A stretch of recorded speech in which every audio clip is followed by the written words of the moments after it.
And we welcome those of you who were expecting to see the world champion Oakland A's at the Cleveland Indians. That one was delayed because of rain.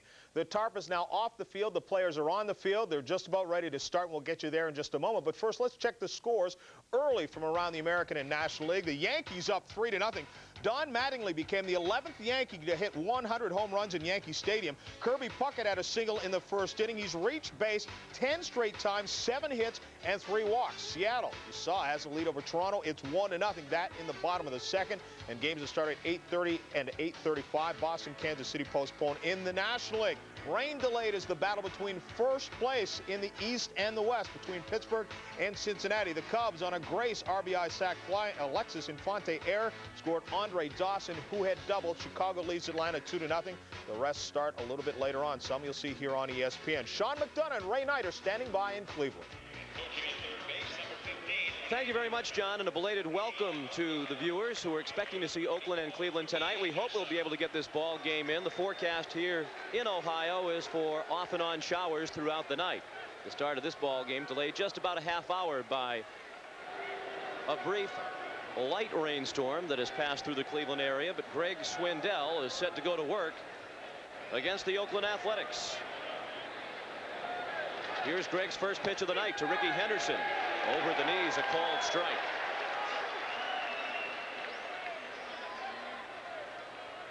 .65 degrees at game time.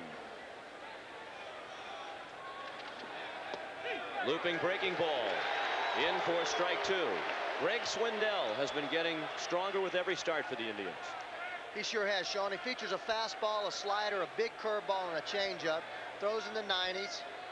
University of Texas alumni, 3-time All-American there.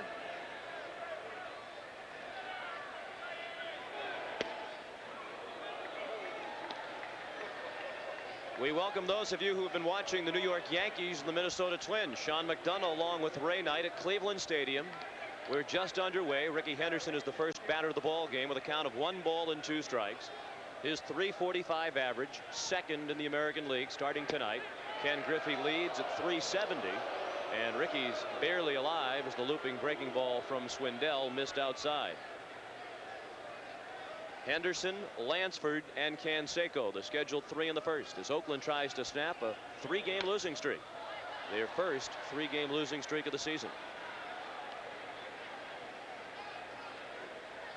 As the flag shows, there is very little breeze to speak of. What wind there is out of the west at 5 miles per hour. 70% chance of more rain tonight here at Cleveland Stadium. 2-2 pitch. Hit in the air to center field. Mitch Webster has a play. And he makes the catch. Greg Swindell was another of those player representatives who got off to a late start because of his activities representing the Cleveland Indians with the Major League Players Association. So as a result, he's just now swinging into top form. Pitching coach Mark Wiley says that his last start was the first start in which he was in regular season form. Everything else was more like a spring training outing as you look at the dimensions of Cleveland Stadium. Fermin throws him out. Carney Lansford, the second out of the first inning.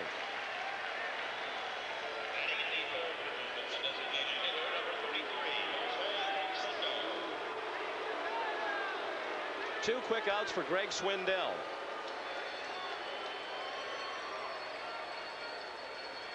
And the batter will be Jose Canseco.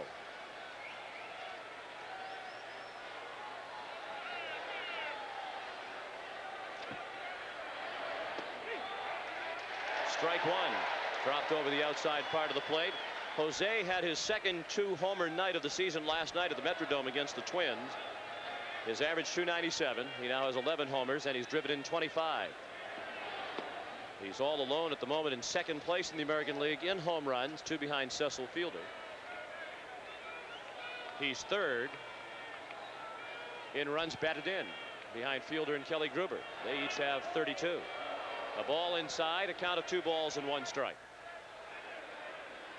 Well, they try to pound Jose inside, but one thing you better do, you better get it inside there because he's so strong that he can hit the ball off of his fist and still hit the ball out of the ballpark. He's ahead in the count now, 3 balls and 1 strike.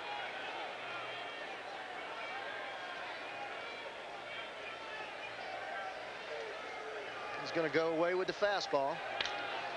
Ripped to left center field. Mitch Webster on the run to the warning track, and it is gone. Jose Canseco had 2 home runs last night. He takes a 3-1 pitch over the fence in left center field for his 12th home run of the season. And Oakland is off to a quick 1-0 lead.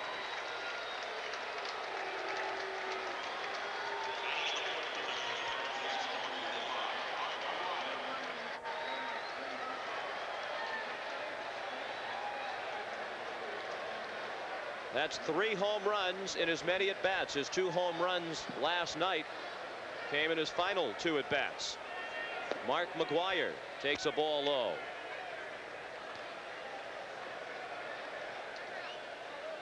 He's at 206, 9 homers, 22 RBI, and he'll wait as John McNamara has sent pitching coach Mark Wiley to the mound. Scoring first, a good omen for Oakland. The Athletics are 17-2 this year when they score the first run. They've now scored 14 times this year in the first inning. In the previous 13 games in which they've scored in the first inning, they've won 12 of those.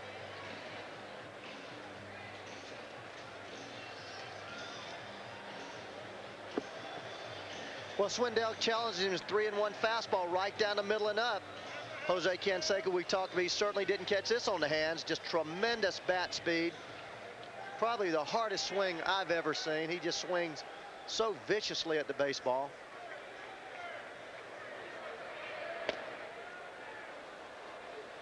Two and 0 now to Mark McGwire.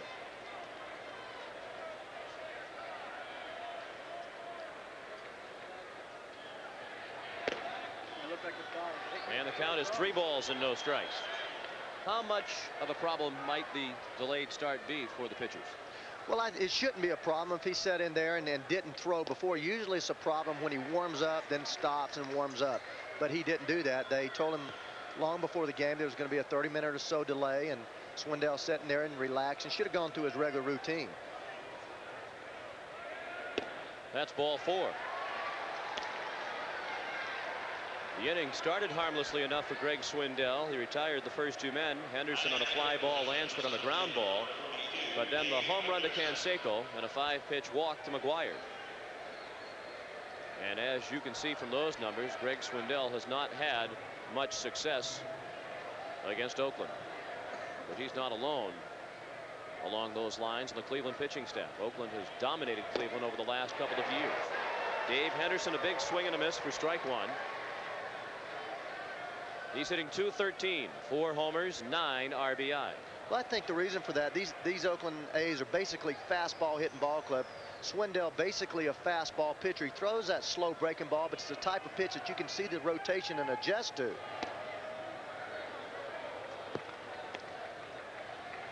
1-1 to Henderson.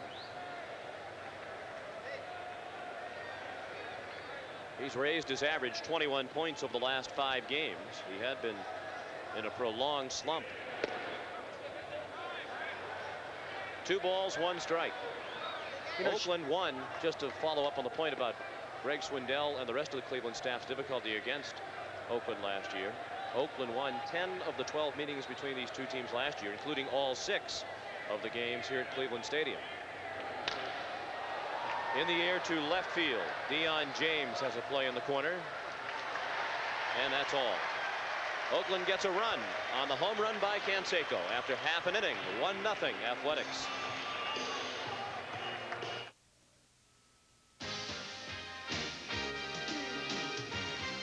Here is tonight's Sears Die-Hard starting lineup for the Cleveland Indians.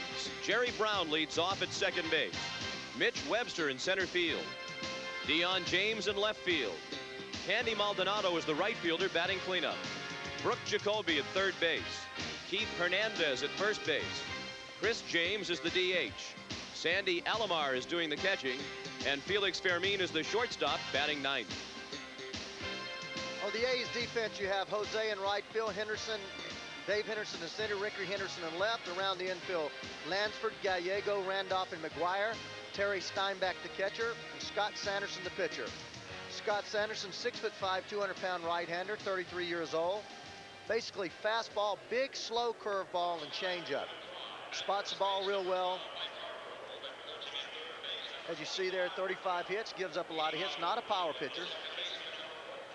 And he's in his first season in the American League after 11 years in the National League, and he's fared very well.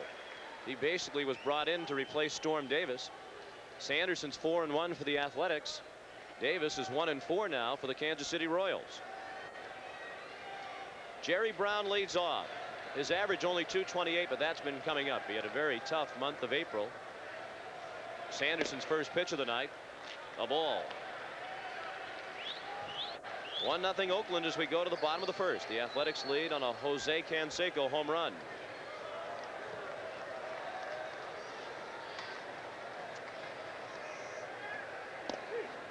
One and one to Brown, who brings a 7-game hitting streak into tonight's game. And as we mentioned, his average has been coming up over those 7 games. He's hit .345.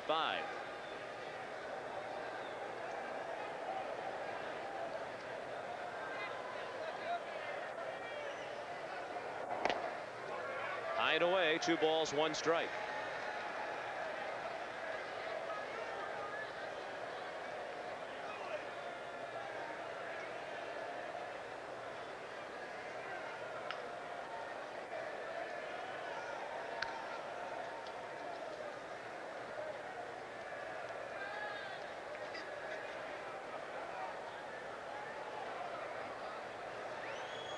Lansford's in on the grass at third for Jerry Brown, who lifts a pop-up in the direction of the newcomer. First chance for Willie Randolph as an Athletic, and he puts the pop-up away. Willie Randolph acquired over the weekend from the Los Angeles Dodgers in exchange for backup outfielder Stan Javier. The Athletics looked at their club and saw that their biggest weakness, at least from an offensive standpoint, was at second base. Mike Gallego and Lance Blankenship both having their problems at the plate. Gallego was hitting .167. Blankenship .091. Here's Mitch Webster. Ball 1 outside to Mitch at .277. 4 homers, 16 RBI. John McNamara is very pleased with the way this man has played in his first year with Cleveland. He sure is. He's just a team player, makes contact, good runner, real solid defensive player. A little pop-up in shallow left. Ricky Henderson makes the catch.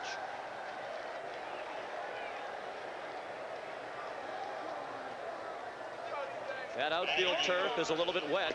We had a very heavy rainstorm at about 4 o'clock this afternoon. That lasted for about an hour. Then the rain became a very light rain. But the management here wanted to wait until the rain stopped completely to start the ball game, and their weather forecast proved accurate, as at just about 8 o'clock the rain did stop. Here's Deion James. He takes a ball. James is hitting .250. No homers and 4 RBI.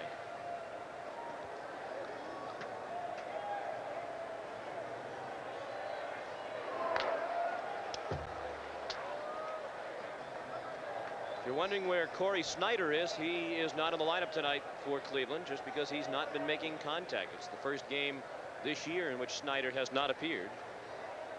His average has dropped down to .233 after a very strong start.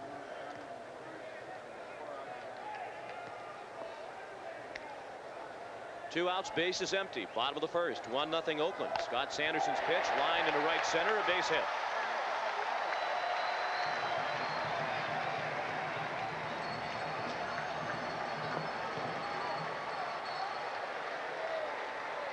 Deion James at first with the first Cleveland hit of the ball game.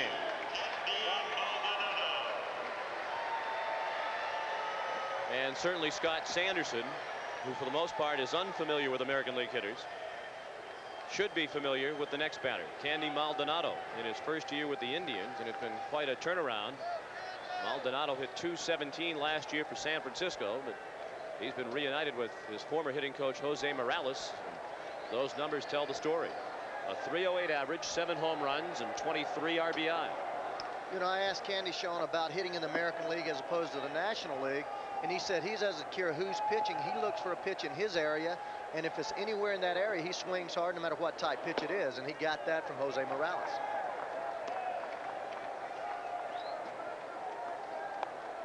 Candy's been bothered lately by a pulled muscle in his left rib cage. He said he pulled the muscle hitting a home run against Texas. It's a nice way to do it. Yes, I think he'll take that muscle pull anytime as long as it comes along with a home run. He's just now starting to feel comfortable after about a week of some pain in that left rib cage. Steinbach out to the mound to speak with Sanderson.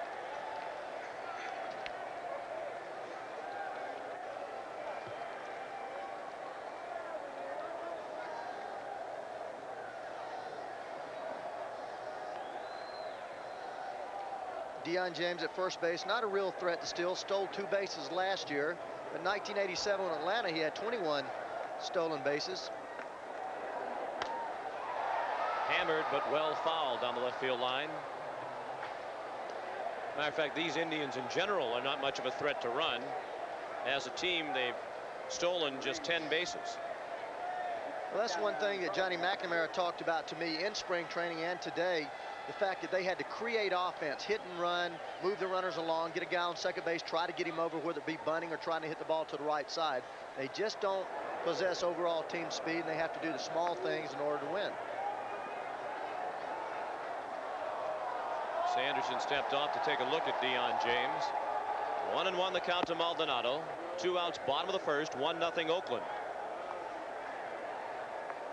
Well, Candy has a tremendously quick bat. He's very, very quick inside. You can't throw the fastball by him. 1 ball and 2 strikes.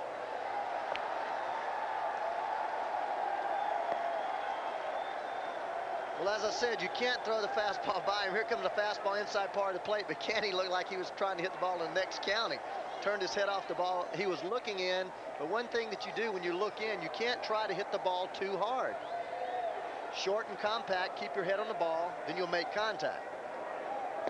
Breaking ball got him. Terrific breaking ball from Scott Sanderson. The strikeout ends the inning. After 1 in Cleveland, it's Oakland 1 and Cleveland nothing.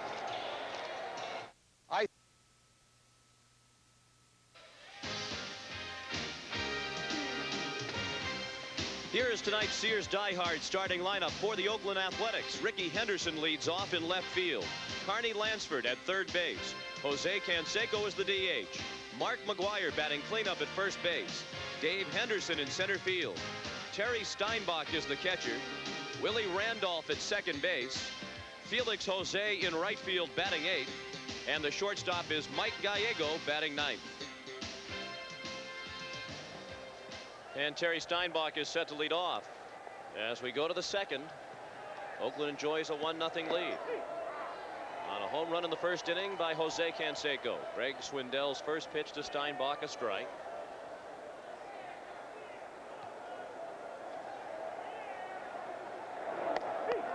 And the second pitch is on the outside corner. No balls and 2 strikes. Steinbach at 216. 2 home runs. He's driven in 8.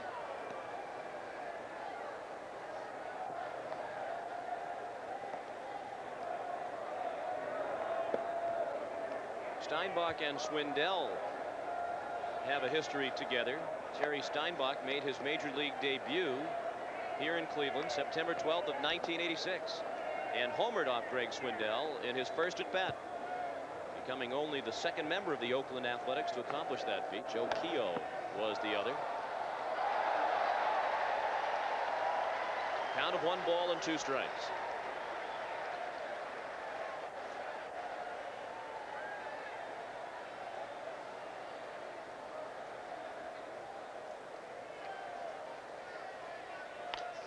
Bounce down to third. Brooke Jacoby. Over to Keith Hernandez for the first out of the inning.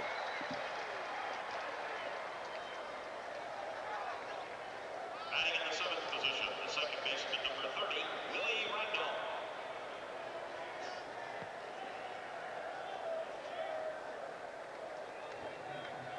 And now the first at bat for Willie Randolph as a member of the Oakland Athletics. Those his numbers in the American League. You saw the 48 American League home runs. The only American League team against which he has not homered, the Cleveland Indians. With the Dodgers this year, Willie was hitting .271 in 26 games, including 1 home run and 9 RBI. 2 balls and no strikes. Randolph told us before the game he's thrilled to be here, that at this stage in his career the most important thing to him is a chance to win a championship, and he's well aware the Oakland Athletics have an excellent chance to win it all again. We're talking about the Oakland A's and their front office and how they put this ball team together. Last year they lost Parker, Davis, and Phillips. They replaced Parker with Ken Phelps. They replaced Davis with Sanderson, who's pitching tonight. Sanderson, who's pitching tonight. Now they go out and they have a weakness at second base. Get Randolph, and now Gallego goes into that role that Tony Phillips filled last year, playing shortstop, swingman, shortstop, and second base. So every need that they have, they just go out and fill it.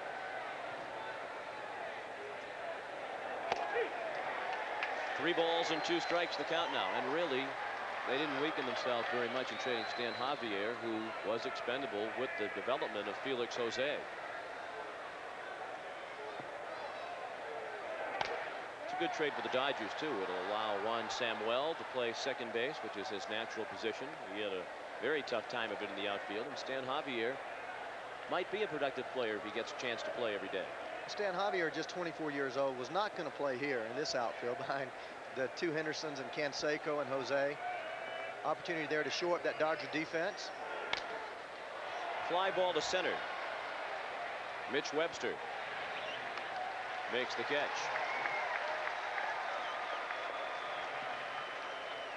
Defense for the Cleveland Indians: Maldonado, Webster, James in the outfield. Around the infield, Brooke Jacoby at third base, Fermin the shortstop, Brown, Hernandez, Sandy Alomar the catcher, and Greg Swindell our pitcher.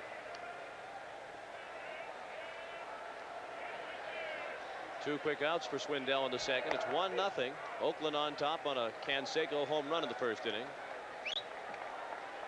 And the batter is Felix Jose. After a torrid start, his numbers starting to come down a little bit. His average .294, 3 homers, and 8 RBI. He's a switch hitter. Looking at his minor league stats, he had .217, .218, and .226 in the minor leagues. You wonder how a guy like this can start producing on the big league level. But he has, but not this time. He's thrown out on the bouncer to second by Jerry Brown. The Athletics go in order in the second after an inning and a half. 1-0 Oakland. Yeah, we just scored. And here in Cleveland, it's Oakland 1 and Cleveland 0 as we go to the home half of the second. Brooke Jacoby leads off against Scott Sanderson and takes a breaking ball for ball 1. Well, when Scotty gets that breaking ball over, he's awfully tough. He basically spots that fastball. Four-seamer, can throw up or down in the strike zone.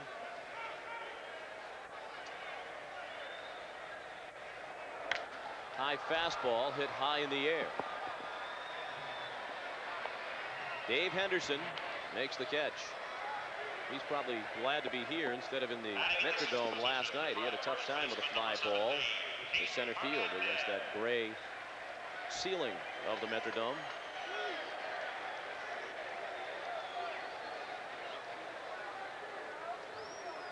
Keith Hernandez at 200, 1 homer and 8 RBI. John McNamara says he's been swinging the bat better lately. After all, he missed most of last year, and when you sit out for that length of time, it takes a while to get back into the swing of things, particularly with the shortened spring.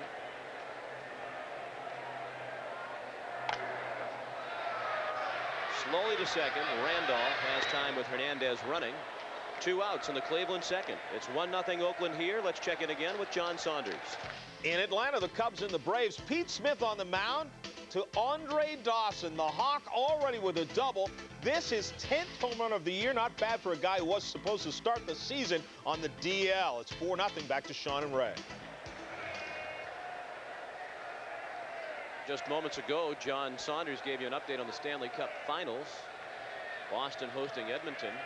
John McNamara, the manager of the Indians a couple of years ago, manager of the Boston Red Sox, and a big hockey fan. He was kicking himself today because he meant to send a good luck telegram to Cam Neely, who he became particularly friendly with during his time in Boston, and a couple of other of the Bruins. But John McNamara was a frequent spectator at Boston Bruins hockey games. Chris James rips it to left, a base hit. That dies quickly in the wet outfield grass. James the big turn, but he'll put the brakes on at first. A 2-out single, second hit for the Cleveland Indians.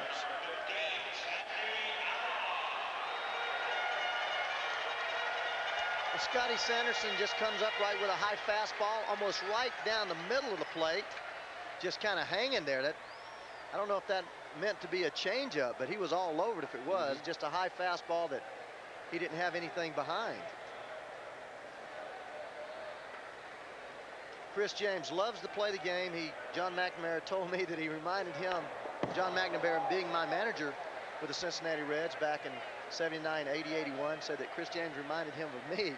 And I asked him, what do you mean? And he said that he comes to the ballpark ready to play every day. Not a tremendous amount of talent, but just really a hard worker and loves to play the game of baseball.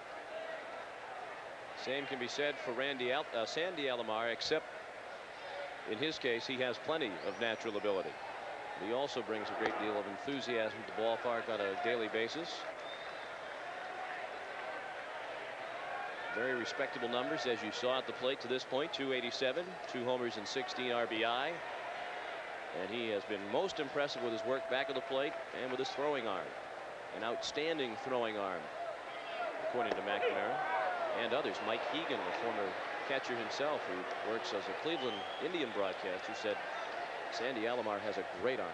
Well, I asked Mac, did he throw as well as Johnny Bench, and he said he's right there with him. And Johnny Bench was the best throwing catcher that I ever played with or I ever saw. Said he had tremendously quick feet. He's 6'5". You'd wonder how he could get in a throwing position so quickly, but Mac says he has extremely quick feet. And the thing that he likes about him most is he's just very intelligent. In fact, he calls his own game. He's one of the catchers in the big leagues, even though he's as young as he is, he calls his own ball game.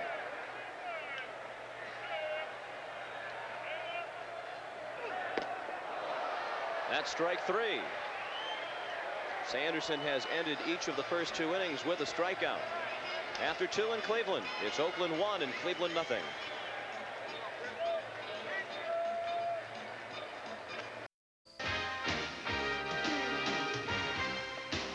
ESPN Baseball Tonight, brought to you by Mitsubishi, bringing you a full line of award-winning automobiles. See them all at your Mitsubishi Motors dealer. By Thompson's Water Seal Exterior Stain, beauty that lasts at last. By Micotin, it cures athlete's foot. Step up to the mic. And by Liquid Crystal, the best shine and protection money can buy.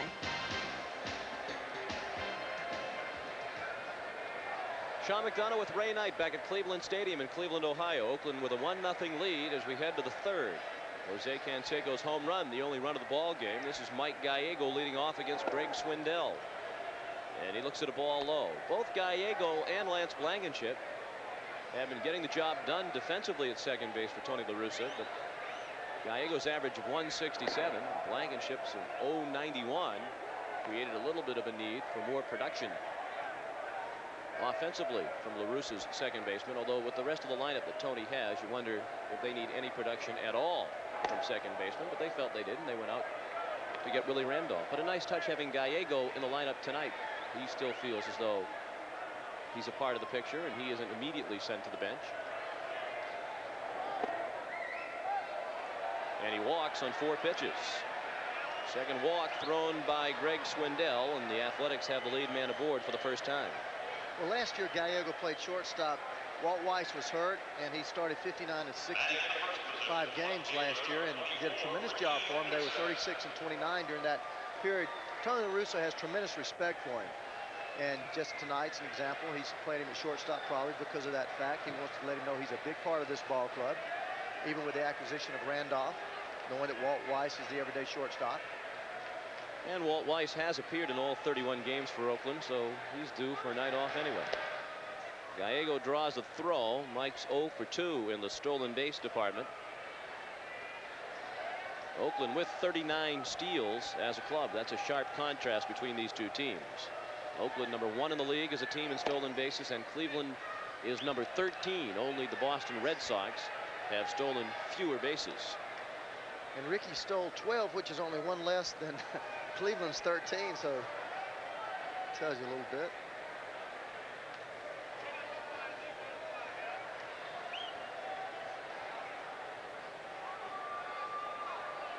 Stolen bases, not the only team category in which the Athletics lead the league. Their pitching staff has been impressive with the best ERA and the most shutouts. They're second in home runs, first in stolen bases, and first in fielding by a long shot. This ball club combined has only committed 12 errors in 31 games, and they have not committed an error in any of their last 5 games. Swindell finally throws a strike after 6 straight balls to start the inning. 2-1 to Henderson, who was out on the fly ball to center his first time up.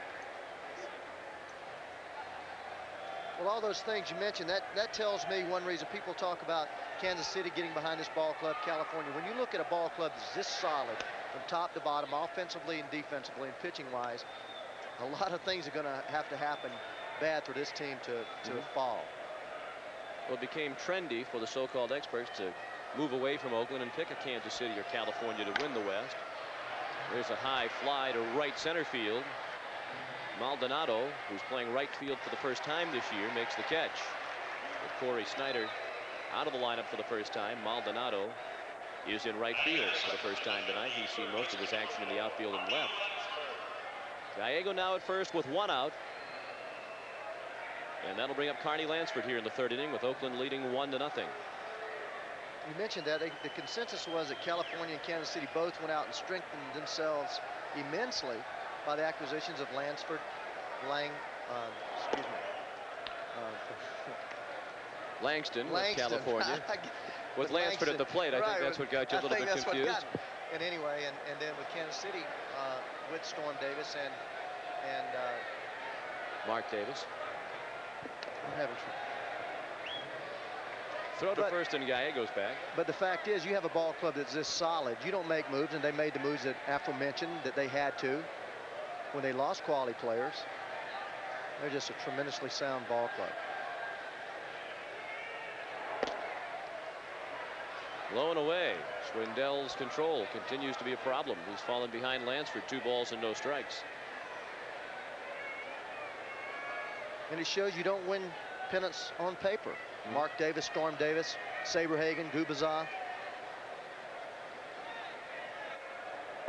Well, those 2 teams, California and Kansas City, are the bottom 2 teams in the American League West at the moment. The Athletics already 10.5 games ahead of California and 11 ahead of Kansas City.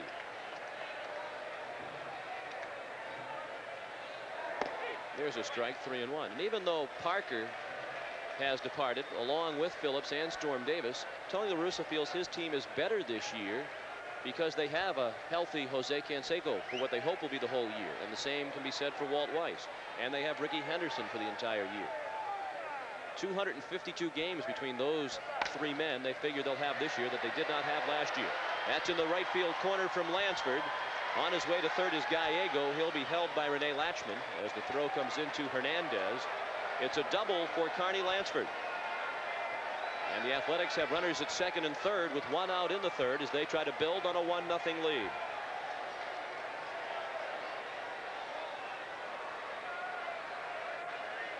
Carney Lansford showing you why he hit .336 last year. He just uses the ballpark, the whole ballpark. Fastball down and in, inside out to the right field. Look at that head on that baseball.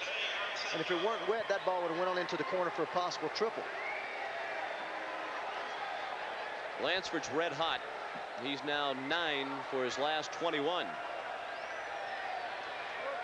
And Mark Wiley, the pitching coach, is back to the mound for the 2nd time in 3 innings. And there will be activity in the Cleveland bullpen for the first time tonight. Steve Olin, a submarine throwing right-hander, has begun warming up. for Cleveland.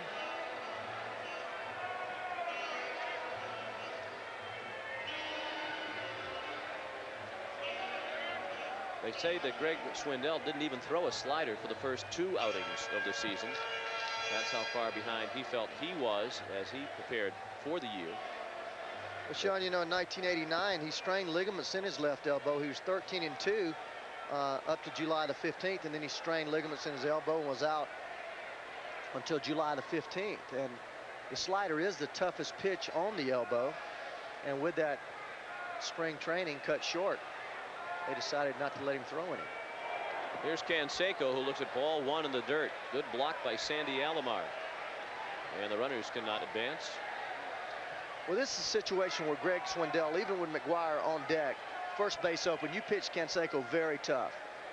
Take the pressure off the infielders. You have a chance to double up Mark McGuire. Doesn't run well, although he's a fly ball hitter. You just don't give Jose anything that he can handle right here, especially if you start off behind him. That pitch was not close to the strike zone. 2-0 to Canseco, who homered for the 3rd time in as many at-bats in the 1st inning. He took a 3-1 pitch over the fence in left center for his 12th homer of the year. Now just 1 behind fielder for the league lead. Smashed down to 3rd. Jacoby comes to the plate, and out of the plate is Gallego. The ball arrived just about the same time as Gallego, but Alomar kept his concentration, caught the ball first, then put the tag on. And the Indians cut down a big run at the plate. Nice play by Brooke Jacoby.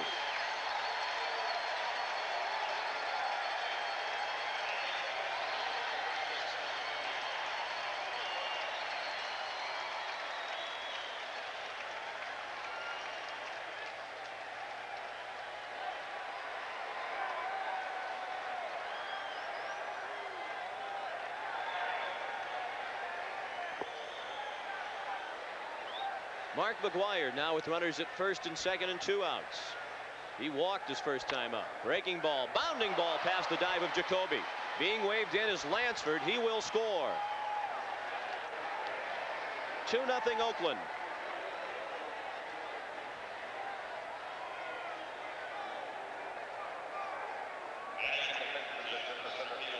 A clutch 2-out base hit by Mark McGuire, scoring Lansford. For McGuire, it's his 23rd RBI of the season. He's now tied with Candy Maldonado of Cleveland for 5th place in the American League in runs driven in.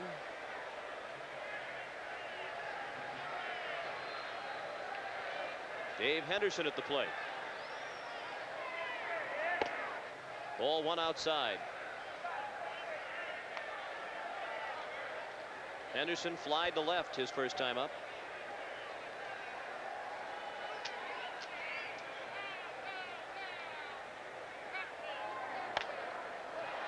That's out of play. Mark McGuire, another one of the Athletics who loves to hit in this ballpark. He came into tonight a .359 career hitter. He had one series here that he'll never forget. Last year, June 26th to the 28th, he went 9 for 14 with 5 home runs. Drove in 8 in that series and scored 9 times in 3 games. That's pretty impressive. I tell you, this Oakland lineup, you look at their lineup, Henderson leading off, best leadoff hitter in the game as far as I'm concerned. Carney Lansford, tremendous 2nd place hitter. Then Canseco, McGuire, and Dave Henderson. Then Steinbach, Randolph and Jose, then Gallego or Walt Wise. It's tremendous balance. Very scary. Well, that's really the point we were making before, earlier in this inning. Despite the departure of Parker and Storm Davis and Tony Phillips, they're still the best team in baseball. Would you not agree? I agree totally. I think back to that play at third base, showing you how aggressive they are. Gallego tries to score, and Jacoby made a tremendous play, but it was a contact play, 2nd and 3rd. To right field, a base hit. Canseco's coming in to score. McGuire will go to 3rd. Dave Henderson with an RBI single. And it's 3-0 in favor of Oakland. And it will be a short night for Greg Swindell. John McNamara is on his way to the mound, and he's going to go to Steve Olin in the bullpen.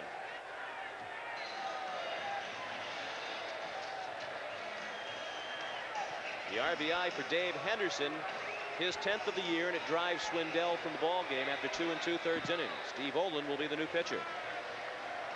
With the score, Oakland 3 and Cleveland nothing. You're watching Baseball Tonight on ESPN. It's boy, Dave. Steve Olin is on in relief of Greg Swindell, and he has just delivered his first pitch to Terry Steinbach. Steinbach swung through it for strike one. Steve Olin, 24-year-old submarine pitcher, sinker, slider, changeup. Loop down the right field line and foul ground toward the Cleveland bullpen. No chance for Maldonado. Throws a lot of strikes, a lot of movement down and in. Ball really runs in, a lot like Kent Colby, Quisenberry. And his breaking ball, they call it a slider, but it's more of a slurvish pitch. A lot of rotation, just keeps on breaking, very flat. Cleveland middle relievers, long and middle relievers, have combined to lose 6 games this year. That's more than any other team in the majors. But John McNamara said that's more a matter of circumstance than it is the lack of performance from those pitchers. He's been satisfied with the work of Olin and Cecilio Guante, among others. 1-2 pitch to Steinbach. Just missed. Well, certainly a completely different look for these hitters, too. Swindell, a lefty, more or less over the top. And here's Olin from the other side from about shin high. I don't know too many hitters that likes this look, especially right-handed hitters. Tend to bail. Steinbach stayed in there, lined it to right. A terrific catch by Candy Maldonado. His first appearance in right field this year. And with that play, he looked like he'd been out there all season long. 2 more for Oakland in the 3rd. The Twins and the Yankees, Kent Hrbek at the plate. You expect him to swing away for the fences. Chuck Carey did as well. He lays down a bunt the second time inside of a week that the big guy has bunted for a single. He would later score on the Gagne double. It's 3-1 in the 6th. Back to Sean and Ray. Cleveland Indians coming off their first scheduled off day yesterday. They had been in uniform for 54 straight days before they finally had a day off yesterday. John McNamara said after his year last year as an advanced scout with the Seattle Mariners, he was very anxious to put a uniform back on this season, but not that anxious. He and his team needed a day away from the park, and they got it yesterday. Felix Fermin starts the 3rd. 3-0 Oakland.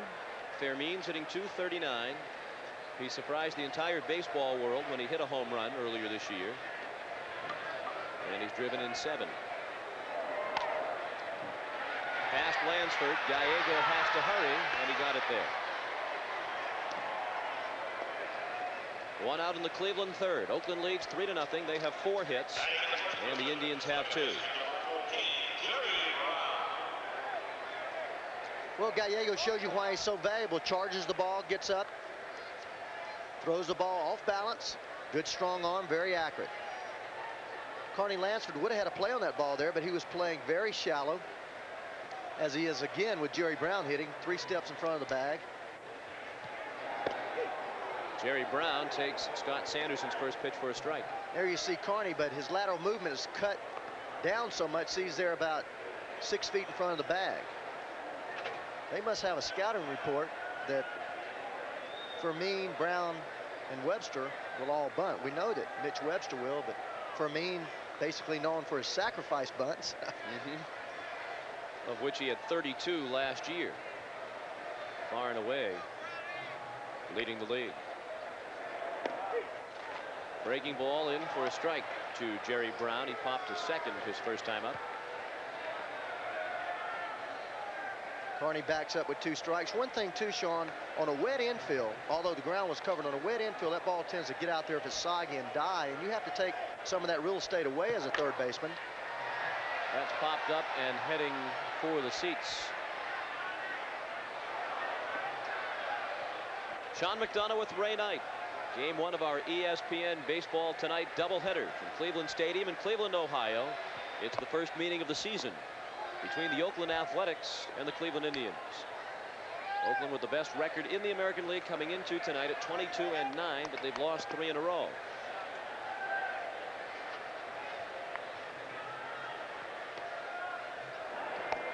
A breaking ball missed. Part of that 22-9 record is the best road record in the American League at 12-3. But Cleveland has been a very strong team at home.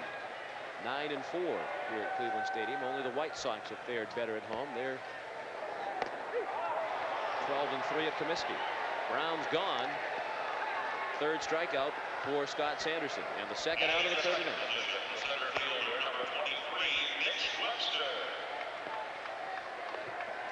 Scott Sanderson just pulling the string on this slow, tantalizing breaking ball. Freezes Jerry Brown. Tremendous rotation on that pitch to be thrown so slowly. And you can see in that shot of Scott Sanderson that the rain is coming down with a bit more intensity at the moment as Mitch Webster stands in. He was out on a fly ball to left field his first time out. And he's level in the count now, 1 ball and 1 strike. John Shulock is the home plate umpire tonight.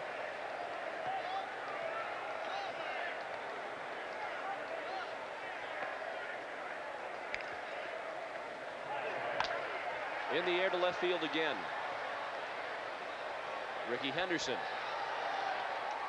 with the belated snatch catch. He's gone away from that this year, and that really wasn't a wholehearted effort. After 3 in Cleveland, 3-0 Oakland. Back in rainy Cleveland, 3-0 Oakland as we go to the 4th. Willie Randolph up for the second time as an Oakland Athletic. He nearly was struck by that ball out of the batter's box. He tried to bunt his way on. It hit him just at the top of the batter's box. Strike 1 to Willie, who was out on a fly ball to center field in his first at bat with Oakland. You have to be impressed, Ray, by the Oakland ownership and management. They have a wonderful team already, but they're not satisfied if they have what they perceive to be an area of weakness. They go out and fill it. Another example of that is their interest in Mike Flanagan. They've been one of the teams trying to court Mike Flanagan. And you'd say to yourself, of all the teams, why would Oakland be bidding for him? Felix Fermin, a nice play behind the bag, and he throws Willie Randolph out. 1 out in the 4th. Back to John Saunders. Thanks, Ray. And Pete Smith, Ray and Sean, Pete Smith will be happy to see the last of Andre Dawson. This is his 2nd home run. He has a double, 2 home runs, 3 for 3. He scored 3 runs, 3 runs batted in. Gray scored on this. It's 7-0. Jeff Pico of the Cubs is a no-hitter through 4. Let's get back to Sean and Ray. Thank you, John. Thought John was going to neglect me for a moment. I was feeling very left out. Ball 1 inside to Felix Jose. He grounded to second his first time up.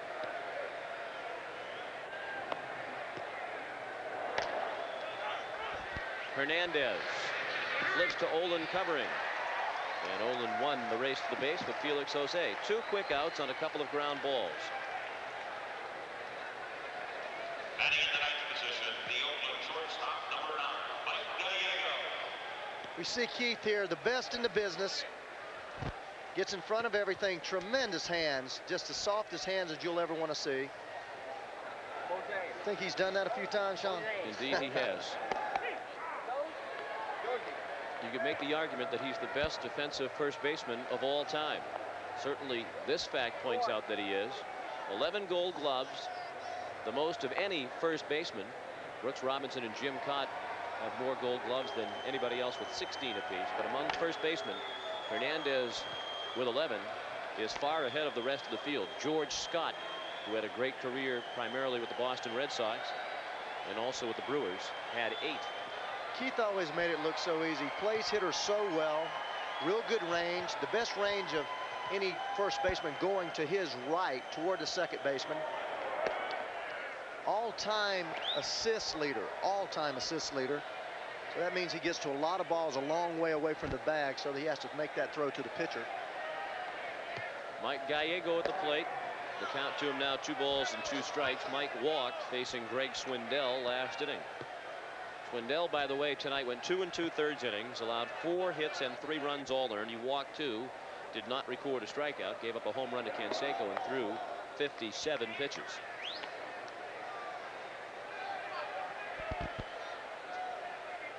Three and 2. The count to Mike Gallego. Steve Olin's held right-handed hitters to a batting average of 133 this year. Gallego trying to improve on that number, but Olin helped himself with his leg. It hit his leg, kicked to Felix Fermin. The play goes 1-6-3, and the Athletics go in order in the fourth on 3 ground balls after 3.5 at Cleveland Stadium. Oakland 3 and Cleveland nothing. We're back in Cleveland. Scott Sanderson has already thrown the first pitch of the home half of the fourth. It was ball 1, low and inside to Deion James. 3-0 Oakland as we go to the bottom of the fourth. James pulls it sharply foul. They're moving along quickly here tonight because of the threat of more rain, and at the moment the light rain continues to fall. James has one of the 2 Cleveland hits. He singled to right field in the first. Here's James has the other, a single to left in the second. Sharply hit, but right at Randolph, and he throws Deion James out.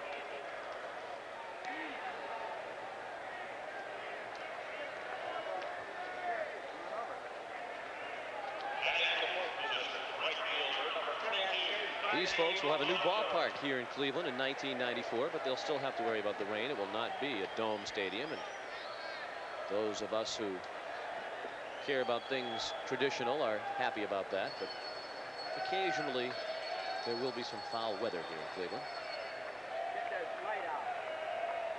Well, I'm happy they're getting a ballpark. I used to come here, and this thing holds about 80,000 people, and even when they had 25,000 people, it just seemed like there was no one here.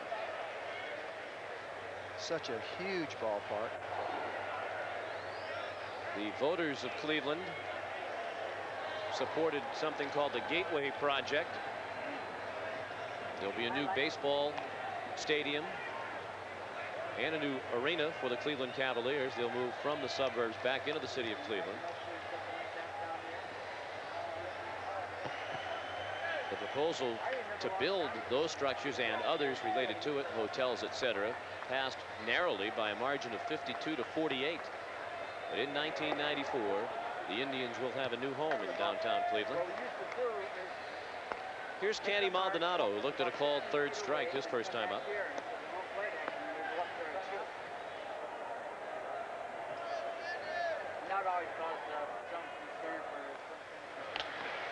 Down the third baseline, Lansford can't get it there in time. Had a little bit of trouble picking it up, and that allowed Maldonado to leg it out.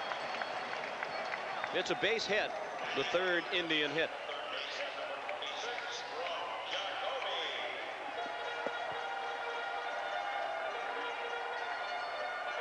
Well, this ball really hugs the ground, so when Carney gets it, the ball is extremely wet.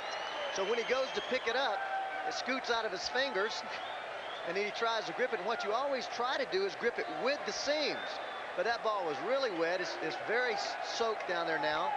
So then when he grips it the second time, he grips it any way that he can. He throws a sinker over there, a spitter sinker.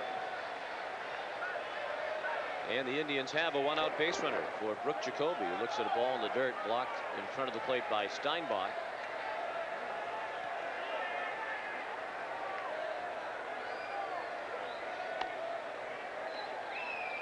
Carney made an error in his first game, and he's gone 29 straight games without an error.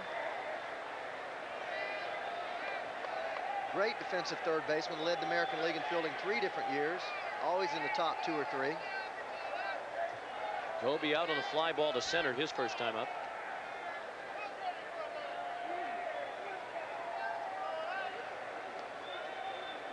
The 1-0 pitch fouled away to the right side. We mentioned the Gateway Project. It's expected to cost $350 million and include a major hotel, a shopping complex, 20,000-seat arena for the Cavaliers, and a 50,000-seat open-air baseball stadium. Cleveland Browns decided not to be a part of that. Their lease here at Municipal Stadium runs for another 8 years. Little pop-up in shallow right field. A long run on the wet grass for Felix Jose, but he makes the catch. 2 outs. That'll bring up Keith Hernandez, who was struggling with the bat last week, and he made some comments along the lines that he was considering retirement if things didn't get better in a hurry. Before the game, Ray asked him about it.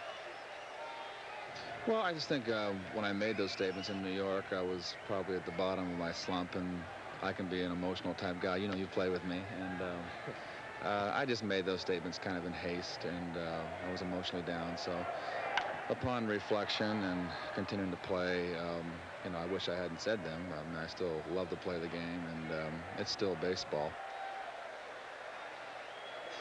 And he will not be retiring at the All-Star break, regardless of how things go. Well, you're looking at a guy that with tremendous pride, .298 lifetime hitter, hit over 306 different times, won the batting title in 1979, co-MVP with Willie Stargell that year, hit .344, tremendous pride. You get embarrassed. That's all it boils down to. I know last couple of years in '84 and '85 when I was injured in New York, fans started booing me. They don't know that you're injured. They see you go out there playing, you're not yourself. And finally you say, hey, I don't want to embarrass myself. You set a certain standard, and when you can't play up to that standard, you feel it's time to walk away.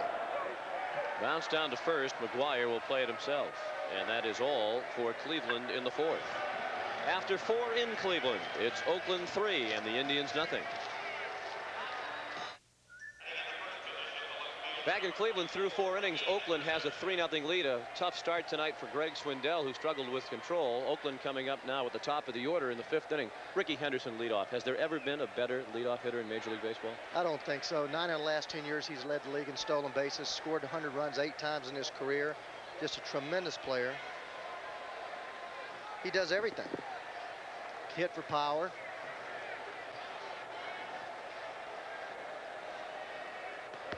Tonight he's 0 for 2. Out on a fly ball to center and 1 to right field. Steve Olin's first pitch just outside, ball 1. Olin's pitched an inning and a third of perfect baseball since coming on for Swindell. And he did exactly what he wanted the Oakland hitters to do last inning. He got them to bounce the ball into the ground. A little bit about Ricky Henderson. 3 times he's had over 100 steals in the season. Vince Coleman's done it twice. That's the only people that have done it more than once. 9 out of the last 10 years, he's led the AL in stolen bases. The only time that he didn't, he was hurt for 3 months. Scored over 100 runs 8 out of the last 10 years, Sean. Tremendous on-base percentage. Just put so much pressure on the defense. Saw him steal a run early in the year against Boston. Won that ball game 1-0 when he was stealing second base. Ended up stealing third. Wade Boggs getting out of position, and Canseco hitting a routine ground ball through the hole, and went on and won that ball game 1-0. That was the only run of the first of 2 matchups this season between Roger Clemens and Dave Stewart. Stewart suffered his first loss of the year last night. He's now 6-1. He just didn't have his good stuff against the Twins. And aren't the Twins playing well now? They've won 3 in a row at 8 of their last 10 to move just 5 games behind Oakland. They're in 3rd place at the moment. A leadoff walk to Henderson. Certainly Steve Olin knows that's a boo-boo. Let's go back to John Saunders. The Astros and the Cards. Mike Scott pitching to Pedro Guerrero. He comes up with a base hit. It scores Willie McGee. It gives the Cardinals the lead. Joe McGrain looking for his first victory of the year for the Cardinals. 0-6. He replaced John Tudor, who has elbow problems. Let's get back to Sean and Ray. Lead man aboard for Oakland in the 5th, and Carney Lansford looks at a strike. Lansford is grounded to short and doubled down the right field line. He scored the first of the 2 Oakland runs in the 3rd. Oakland got 1 in the 1st on a home run by Canseco. Lansford and Canseco scored the runs in the 3rd. An RBI singles by McGuire and Dave Henderson. Ricky Henderson takes off, and he is safe at second. Throw got behind Brown, but it was backed up by Fermin. And Ricky Henderson adds to his league-leading total. He now has 16 stolen bases. He's only been caught stealing twice this year. Bob Garrett of the Yankees, the only catcher to throw him out at second base. And Rich Gedman of Boston threw him out going into 3rd. Ricky Henderson now with 887 steals, just 5 behind Ty Cobb for the all-time American League lead. And for 3rd place overall on the all-time stolen base list. Olin thought about a throw to second. The amazing thing about that, Ricky's played 11 years and Ty Cobb played 22. So in just basically half the time, he's always caught Ty Cobb. And he now has 16 stolen bases this year. Cleveland as a team still has 10. There's just a great example of the type baseball that Oakland plays and the unselfishness of Carney Lansford. battles for the batting title last year. Situation now with a runner on second base. With one strike, still tried to hit the ball to right side to get Ricky Henderson over. He does all that and still hits for a high average. Of course, hitting behind Henderson, he will see a lot of fastballs. And he tried it again with 2 strikes. He feels like he has good enough bat control. What this does for you say, well, why go to right field with 2 strikes? It makes you stay on the ball. You're not fooled. You can fight that fastball off inside. It makes you a better hitter. You have longer to wait for the ball on the pitch outside part of the plate.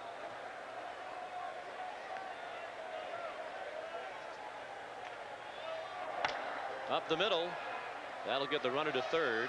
Jerry Brown throws him out. On the play, Henderson moves to third. Ray, as a hitter, certainly in that situation with Henderson at second, nobody out, you want to get him to third base.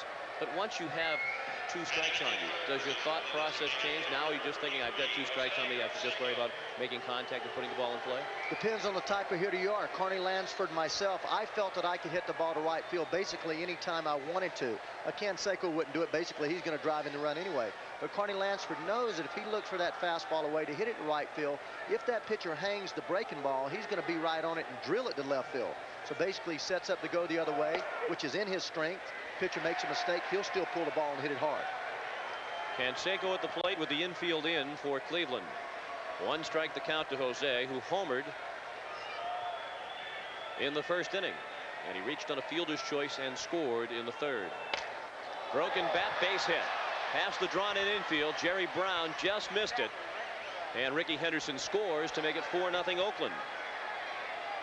Well, Sean, he hit that ball right on the end of the bat, and his bat flew about 12 rows deep into the stands, and people are scrambling down there. I don't think it hit anyone. No, it didn't, but certainly it's a valued souvenir. And you can see behind Mark McGuire, the fans with their heads turned, looking at the skirmish that is taking place for that bat. Well, this man is so strong. Look at that bat fly off. It ended up about 10 rows deep, but he hit it off the end of the bat and still hit a bullet to center field with a broken bat. The RBI for Canseco, his 2nd of the ball game, his 27th of the season.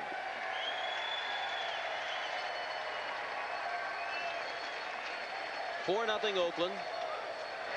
The run here in the 5th, the first charge to Steve Olin, and Canseco very much a threat to run. He's 2nd in the league in stolen bases with 10. You see Jose there, how big and strong he is. When I came up, they taught you or told you not to lift weights. They felt that there's a foul ball.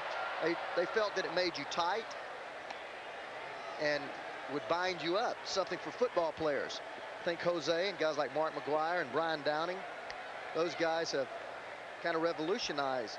Lance Parrish, weightlifting. I know every club now has a weight program. But you have to be careful as a baseball player in what kinds of weightlifting you do. Well, absolutely. Well, you have to do that in anything. I think they do not a whole lot of weight. Down to first, a good throw, and they might have had him, but Alomar nearly threw it down into the bullpen, and Canseco got back. He was far away from the bag when Alomar went down there. Just a very quick throw. Canseco was going, didn't get a good jump, realized it. Good throw would have nailed him. The good throw, the bad throw rather, almost nailed Tim McClellan, the first base umpire, who went dancing out of the way. Fortunately for Tim, he has the Gold Glover Hernandez down there fielding the throw. See, that's just instincts, though, there with Jose. He started to steal the base, realized only through instinct that he didn't have a good jump, stopped, and was able to get back to first base. A lot of guys was just taken right on off and been thrown out at second base by a couple steps.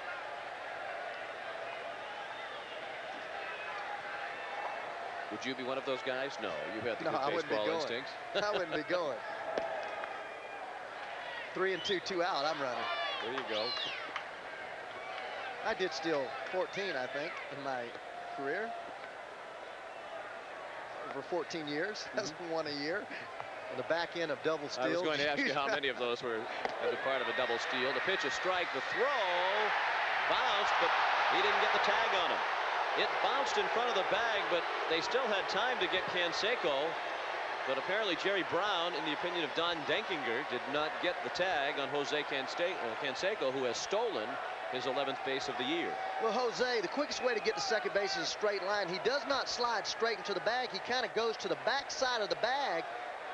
See how he goes to the back side of the bag and reaches back. He was well there before the throw, but by sliding by the bag and reaching back, he made the play a lot closer than it was. And there's ball 4 to Mark McGwire. He's walked for the second time tonight. He's also singled, driving in a run tonight. You see the angle here. He's actually, see how he's by the bag a couple of feet with his left foot, but he reaches back and Brown picks the throw and almost had him out. Don Denkinger looked like he was ready to ring up Canseco and then changed his mind. Jose's at second, McGwire at first. Still just 1 out here in the 5th. Oakland already on top 4-0. The Athletics out hitting the Indians 5-3. It's been an error-free ball game to this point. Dave Henderson has flied to left and singled to left, driving in a run.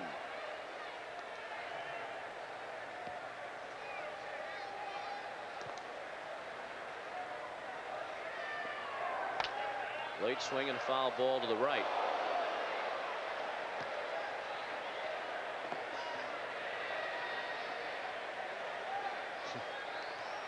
A little bit tired on this road trip is Dave Henderson. Usually it's tough to wipe that smile off his face. He's always smiling. This time up, he's yawning.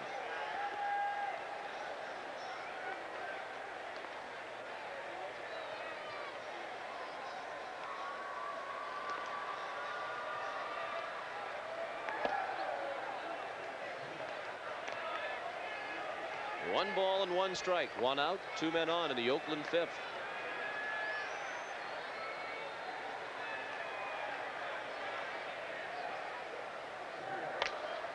In the air to right field. Maldonado drifting back. Canseco is tagging. McGwire is not. And Jose will make it to third, standing up. Anderson's fly ball to right, the second out of the inning. Runners now at the corners for Oakland. The Indians again have activity in their bullpen. Right-hander Cecilio Guante is warming up.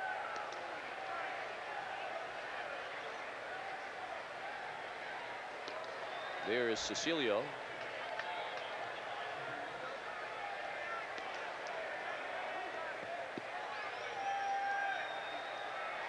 Oakland about to face the 6th batter of the inning, Terry Steinbach.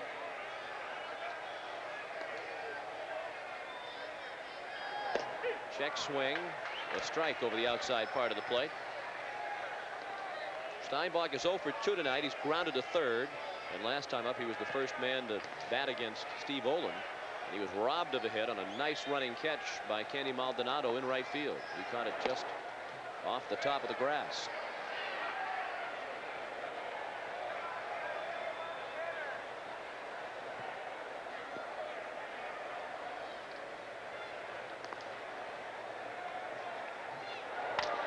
Up the middle, off the glove of Olin, charged by Fermin, and he throws him out. So in each of the last 2 innings, Olin's helped himself to get the final out by getting a piece of a ball hit up the middle. Another run for Oakland. Halfway through, they lead by 4. Lead the Indians 4-0. Last night, Oakland suffered its first loss of the year against the left-handed starter. That was Alan Anderson of the Twins, but they've bounced back tonight against Greg Swindell. Coming up next, the New York Mets and the San Francisco Giants at approximately 10:30 p.m. Eastern Time. The Mets and Giants, both teams to this point, disappointments in the National League, but certainly with Will Clark and Kevin Mitchell in the lineup, the Giants can explode at any time, and they need to, with as disappointing as their pitching has been. What's been the problem with the Mets to this point? Well, defense early and not having clutch hitting, but they've begun to play well the last 10 days or so, playing solid defense. Really struggle in center field. Keith Miller and Boston's playing center field out there and short up that defense a little bit. Scott Sanderson delivers the first pitch of the home half of the 5th. The ball high to Chris James. James single to left. He is one of the 3 Cleveland hits, all of them singles. It's the bottom third of the order for Cleveland. They try to cut into this 4-0 deficit. That's a start in the right direction as James delivers a single up the middle. He's 2 for 2.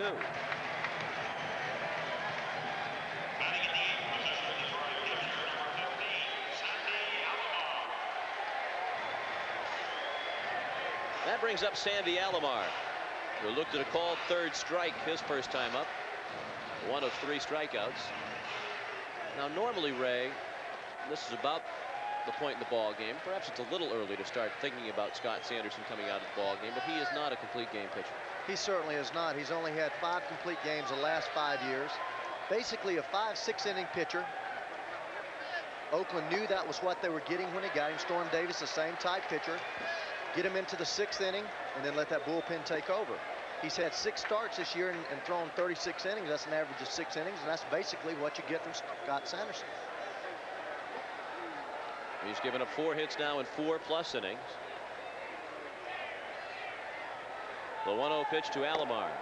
Breaking ball outside, 2-0. Well, he's been very sharp with his control tonight. That breaking ball he's been throwing for strikes when he's behind in the count. The fastball been spotting, as we talked about, up in the strike zone, down, in and out. And as people always tell you, the first sign of control is start throwing that fastball high up in the strike zone and bouncing that breaking ball. Sounded like a broken bat to left. Ricky Henderson makes the catch. 1 out, and back to first goes Chris James.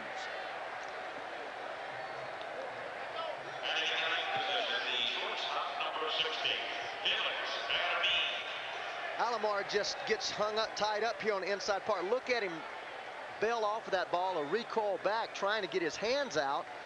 Fastball that ran inside on him, just could not extend, got tied up inside, pulled his hands in, couldn't get the barrel out there. Now Felix Fermin. Grounded to short his first time up. Fouled away. Strike 1. We mentioned during Felix's first at bat that he had a home run this year. And what a tremendous surprise it was. He had not hit a home run ever in professional baseball since breaking into the minors in 1983. He had never hit a home run. He couldn't remember the last time he had hit a home run. And they tell us it just barely got over the fence down the line here at Cleveland Stadium, where it's 320. Well, Johnny McNamara said that he's really hitting the ball solid. Last year the right fielder was right on top of you, as he is right now, right on top of him. He's playing out there maybe 250 feet. Said Fermin hit a lot of balls hard that the right fielder was just standing there to catch. Would be a base hit for a normal strong hitter, but he's gained about 12-15 pounds, hitting the ball harder this year. Really pleased with his shortstop play. That's a perfect double play ball. Gallego steps on the bag and throws him out. After 5 innings in Cleveland, it's the Oakland Athletics 4 and the Cleveland Indians nothing. The preceding 4-0 Oakland as we go to the 6th. Willie Randolph leads off and takes a ball outside from Steve Olin. Bottom third of the order for the Athletics in the 6th inning. Randolph, Jose, and Gallego. Line to right. Maldonado charging hard, and he makes the running catch. Let's check in again with John Saunders. In Toronto, the Jays hosting the Mariners. Brumley at the plate. Broken bat up the middle. Watch Nelson Liriano. Looks like he's playing goalie for the Maple Leafs. Kicks it. Kick saving a beauty up to the right hand. Then tosses to Tony Fernandez for the force at second. But Seattle still leads at 1-0. Back to Sean and Ray. Good thing the catcher was running. That was David Badley coming into second. Jose chops the ball to second. And he's thrown out by Jerry Brown. 2 quick outs in the Oakland 6th as they try to add to a 4-0 lead. Batting in the 9th position, the shortstop, number 9, Mike Gallego. Not exactly a thrill a minute for these Cleveland fans to this point tonight. They've had to sit out in a steady rain. Just a very light drizzle at the moment, and they've had little to cheer about. Strike 1, says John Shulock after some thought. Gallego walked in the 3rd inning and grounded out in the 4th. No balls and 2 strikes. That's Mike Gallego's commentary following the trade that brought Willie Randolph to Oakland. Hey, listen, when you're the world champ, you can get a table anywhere. That's right. Just being a part of that ball club. That's all he has to say is, I'm an Oakland A, and he'll get about anything he wants.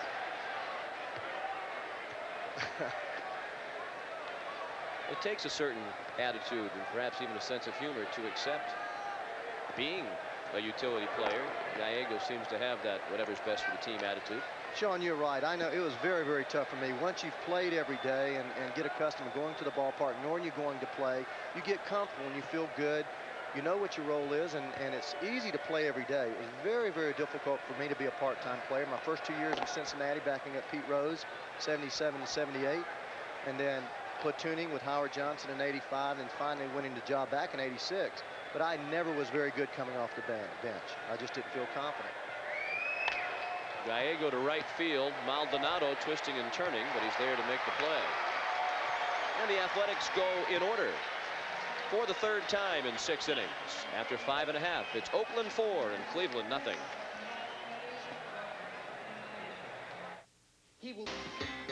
ESPN Baseball Tonight, brought to you by Ringer Natural Lawn and Garden Products. Better for everything that grows, including people. By Irish Spring Deodorant Soap. The Irish never quit. And by Michelob Dry Beer. Once you experience the bold taste with no aftertaste, there's no going back.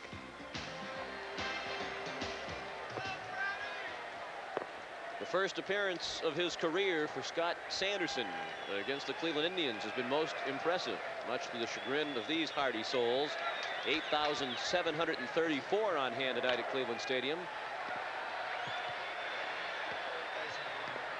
That pop-up is into the stands. Strike one to Jerry Brown. It's the top of the order for Cleveland in the 6th. They've managed just 4 hits through 5 innings, all 4 hits singles, and Scott Sanderson has helped himself along by not issuing a walk.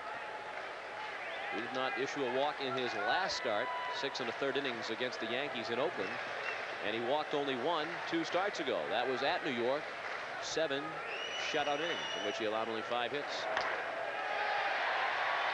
On the run, Dave Henderson. It's off his glove and rolling all the way to the warning track. Jerry Brown around second as Henderson retrieves it against the wall.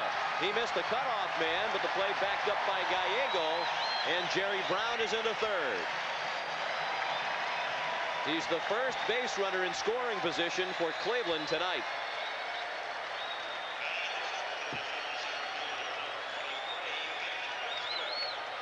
Dave Henderson should have caught that ball. No question about it. Breaking ball that hangs out over the plate. Jerry Brown hangs on it real good. Stays right on it. Drives it hard to center field, but as you see right here, see him pause a little bit, keep his bat back. And Henderson's kind of running along with this ball, and looks like maybe he took a little false step there. That outfield a little wet, but he should have caught that ball. 3-base error on Dave Henderson. The first error over 6 games for the Athletics. They have played error-free baseball in each of their last 5. It's just their 13th error as a team this year. They're far and away the leading fielding team in Major League Baseball. Mitch Webster at the plate with a count of 1 ball and no strikes. And with a 4-0 lead, we have the infield back, conceding the run for the out. Webster's 2 fly balls have gone to left. The outfield plays him straight away. He tries to bunt his way on. It got past Sanderson. Randolph fell down, and everybody's safe. Brown crossed the plate, and Cleveland is on the board. It's now 4-1 Oakland. And Mitch Webster receives a gift. He likely would have been out had Randolph kept his footing.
second with a double.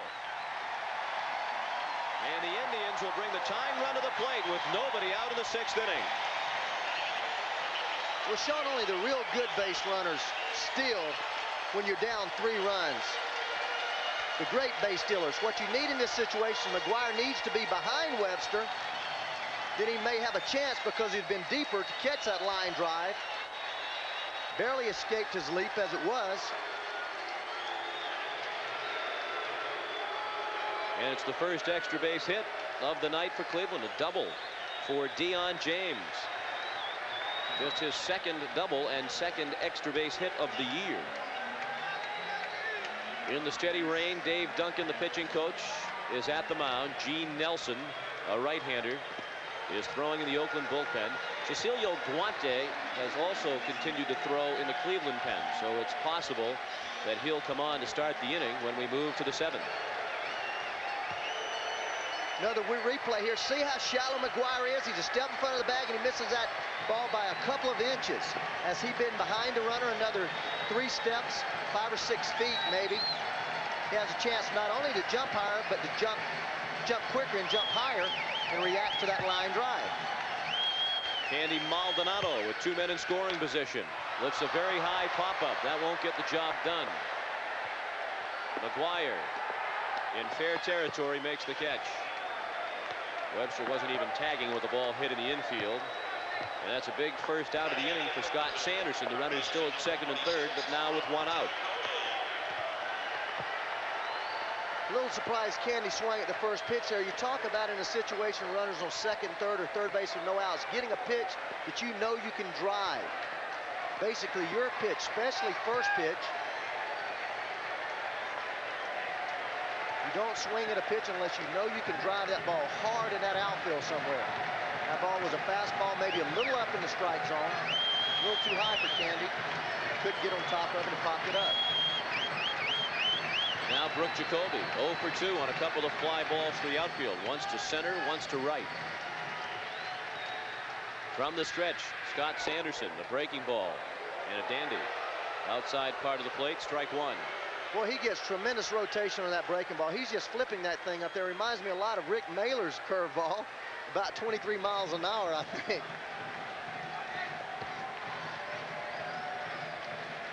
John McNamara's Indians trying to mount a comeback. Inside. 1 ball, 1 strike. Jacoby's had a fine year, a bounce back year after a couple of down years. And he knows he has to play well with Carlos Baerga, who was acquired in the Joe Carter trade from the San Diego Padres, waiting in the wings. John McNamara says the day when Carlos Baerga will be an everyday player is not far off. That doesn't necessarily mean it'll be at the expense of Brooke Jacoby.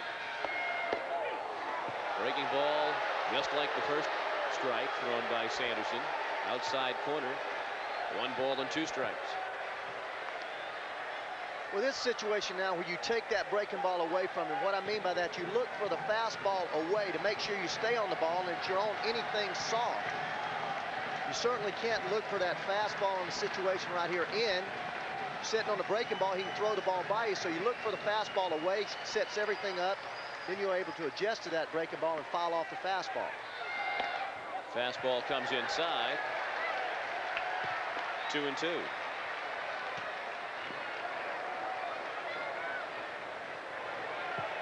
Oakland infield back, knocking down the ball, allowing the run. As you see there, everybody's back very deep. Again, trying to prevent the big inning, keeping the ball in the infield if the ball is hit on the ground. Inside again. Full count with 1 out. 2 runners in scoring position. Bottom of the 6th. 1 run in for Cleveland. As the result of a 3-base error by Dave Henderson, Oakland leads 4-1. The runner at 3rd, Mitch Webster. Scotty just made a great pitch there. That's exactly what you do after showing the breaking ball a couple times in the fastball away. You bust the guy inside and make him foul off that fastball. That pitch just missed. That's what you call setting up a hitter. He got him to 2-2, then went to the fastball inside part of the plate. Had it been a strike, Jacoby had no chance to pull the trigger.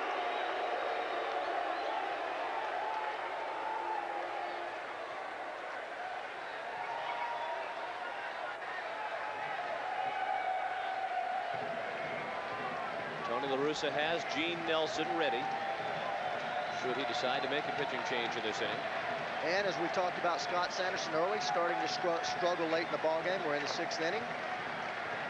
Mentioned him being a 6th-inning pitcher. His longest outing this year, 7 innings against the Yankees in New York on May 2nd.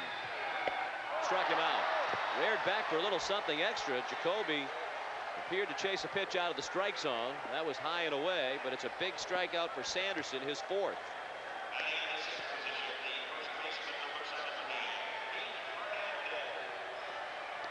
Well, that's just a masterful way. He just pitched Jacoby so tough there, showing him the breaking balls early, getting it in the back of his mind, then busting him, spotting a fastball on the outside part of the plate, coming back with a fastball inside, then 3-2, showing him the fastball that looks real good upstairs, especially after you've seen those big breaking balls.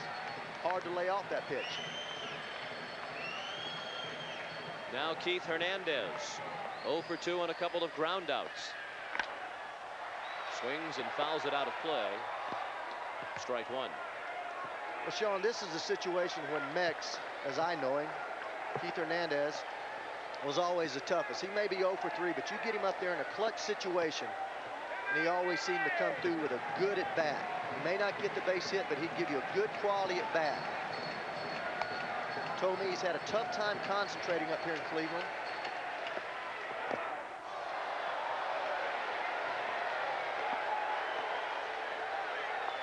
Did he explain why? Yes, he did. He said that playing in St. Louis, it was his home. Then in New York, he was the, idolized and had great adulation there. Came to the ballpark with a tremendous atmosphere. Here coming to the ballpark with 4,000 or 5,000 people in the stands, he just has not been able to get pumped up. 0-2 pitch, check swing, and a foul at home plate. Said to me before the game, this is the first time he's ever lived in a city that wasn't home. He made his home in St. Louis, and when he was traded to the Mets, he made his home there. Said it always seems like he's on a road trip. But the great professionals, they always make adjustments. And as we mentioned earlier, at least in the opinion of John McNamara, his manager, Keith Hernandez is starting to adjust to his new surroundings. What always made him tough in a situation like this, he would give something away. He would hit the ball really well the opposite way. He's always been a spray type hitter, line drive hitter. You see Steinbach going out to the mound. You can bet he's telling Scott Sanderson, you got to make a pitch right here now. You got him 0-2. A bunch of choices. You can bust him inside with a fastball off the plate, off-speed pitch away, that slow breaking ball somewhere off the plate, or a high fastball. You just don't want to make a pitch out over the heart of the plate anywhere.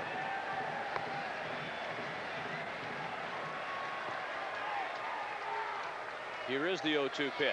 Breaking ball popped up in shallow right field. Felix Jose with the catch. The Indians get one. They had runners at second and third with nobody out and 1 run in, but they could not get another at the expense of Scott Sanderson. After 6 in Cleveland. Sean McDonough with Ray Knight back at Cleveland Stadium in Cleveland, Ohio. The homestanding Indians on the board with a run in the bottom of the 6th, but they have to feel that they should have had at least 1 more, if not 2 more. They had 2 other runners in scoring position with nobody out and failed to get them in. Cecilio Guante on the mound as we go to the 7th. And he's facing the top of the order. Here's Ricky Henderson, 0 for 2, but he did walk, steal second, and score the Oakland run in the 5th inning. That was the only run charged to Steve Olin in his 3 1/3. He got the job done, giving up just 1 hit while he was in there and the 1 run. He walked 2 and didn't strike out anybody, and he kept the Indians in the ball game. Cecilio from Santo Domingo, fastball, slider, split finger, and he throws that fastball from a lot of different angles. Sidearm, 3/4, straight over top. Pretty good command with it. And you saw the high ERA, but John McNamara told us before the game that most of that damage to his ERA came in 1 appearance against Texas. Other than that, he's pitched very well.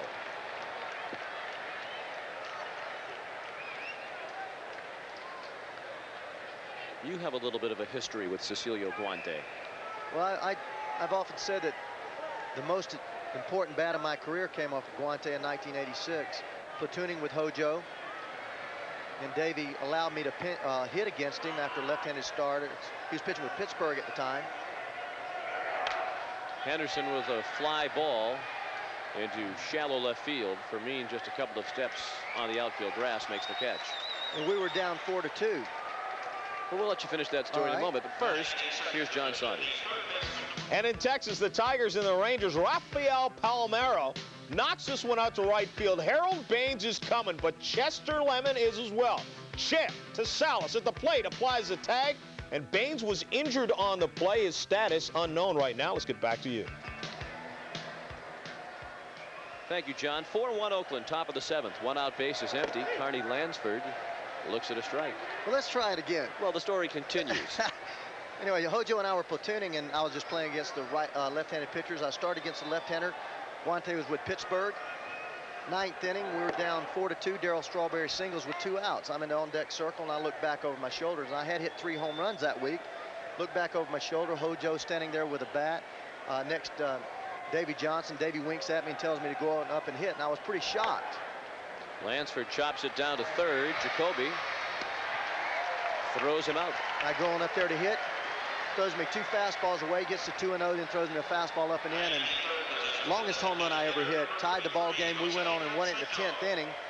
We went on to win something like 14 out of the next 15 ball games, and I was never out of the lineup after that day. So I felt that was my most important at bat ever in pro baseball. So Red Sox fans can blame Cecilio Guante for your being in the starting lineup the rest of that '86 season and becoming the MVP of the World Series. All these years they've been blaming Bill Buckman. 2 outs, base is empty. Jose Canseco waits as John Shulock gives Cecilio Guante a new baseball. Yeah, but Sean, that was one at bat that changed the year, simply because had I not gotten a hit, everybody and his brother would have been second guessing Davey Johnson with Hojo standing there, great home run hitter. They do that anyway. They do it anyway.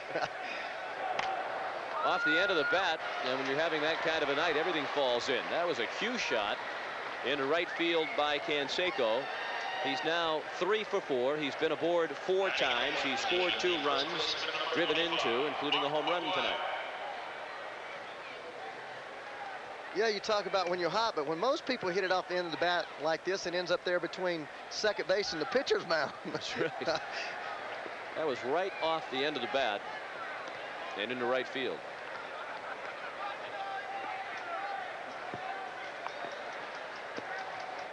Mark McGuire has walked twice and singled, driving in a run. That was in the 3rd.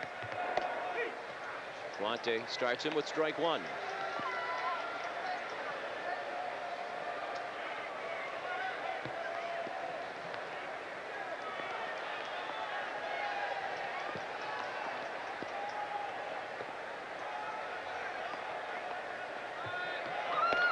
Canseco goes. Alomar's throw. This time they got him.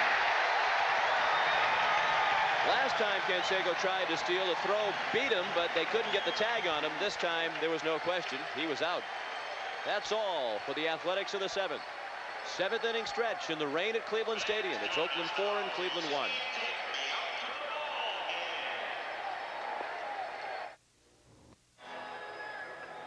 Seventh inning stretch in Cleveland. It's the Athletics 4 and the Indians 1. And we hope you'll be tuned to ESPN tomorrow night when the California Angels try to keep pace in the tough American League West. They're at the point already in the early going where they have to start gaining ground on the Athletics. They'll be taking on the Milwaukee Brewers from County Stadium in Milwaukee. Brewers begin the night neck and neck with Toronto in first place in the American League East, and they've done it with hitting. They're 3rd in the league in hitting, but also with pitching, and that's been a little bit overshadowed. They have the 3rd best staff ERA in the American League, led by Ted Higuera. Chris James 2 for 2, one of the few offensive bright spots for John McNamara tonight. He singled to left and to center at the expense of Scott Sanderson. First pitch outside, ball one. It's the bottom third of the Cleveland order in the 7th. James, Alomar, and Fermin. And Rick Honeycutt is primed and ready down there in the bullpen. Sanderson gets in any trouble, you can bank on him coming in here. Nick LaRussa and Dave Duncan have stayed with Sanderson, with 3 right-handed hitters due up this inning. This is about the point in the ball game where LaRussa talks about getting the fresh arms into the game. It is a bullpen by committee for LaRussa, and he and Dave Duncan manage the bullpen as well as any manager and pitching coach in baseball. They've certainly demonstrated that over the last several years.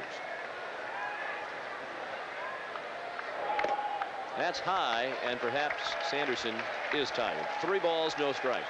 And with Honeycutt, Sean, he has that dead fish changeup away that's very effective on right-handed hitters, a lot like Randy Jones used to be.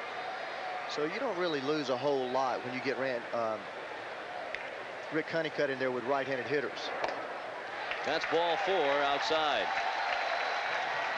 We've mentioned on a couple of occasions that Sanderson is not a complete game pitcher generally.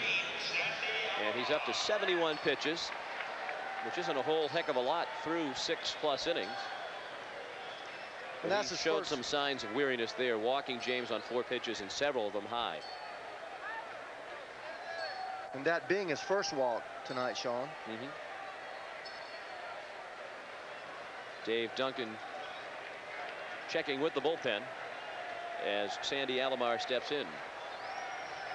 It's 4-1 Oakland in the bottom of the 7th. The lead man on for the Indians for the 3rd time in as many innings. Over the knees. That's the first strike thrown by Sanderson here in the 7th. Alomar has struck out swinging and flied to left.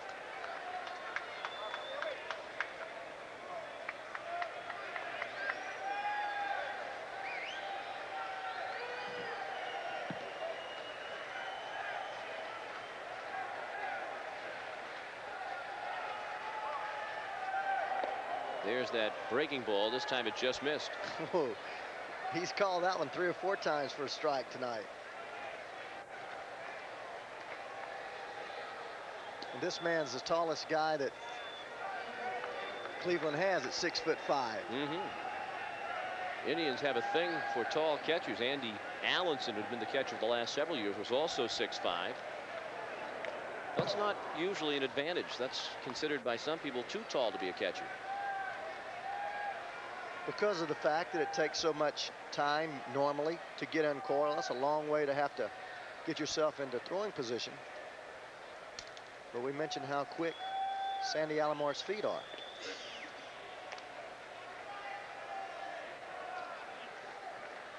The Indians really did not get much production at all from their catchers last year. The tandem of Andy Allenson and Joel Skinner. Skinner played on Sunday as McNamara gave Alomar a day off. But Andy Allenson last year drove in just 17 runs, and Joel Skinner drove in 13. That's just 30 runs driven in combined for the Cleveland catchers. Alomar already has 16. In the dirt, blocked by Steinbach. The count is 2 balls and 2 strikes.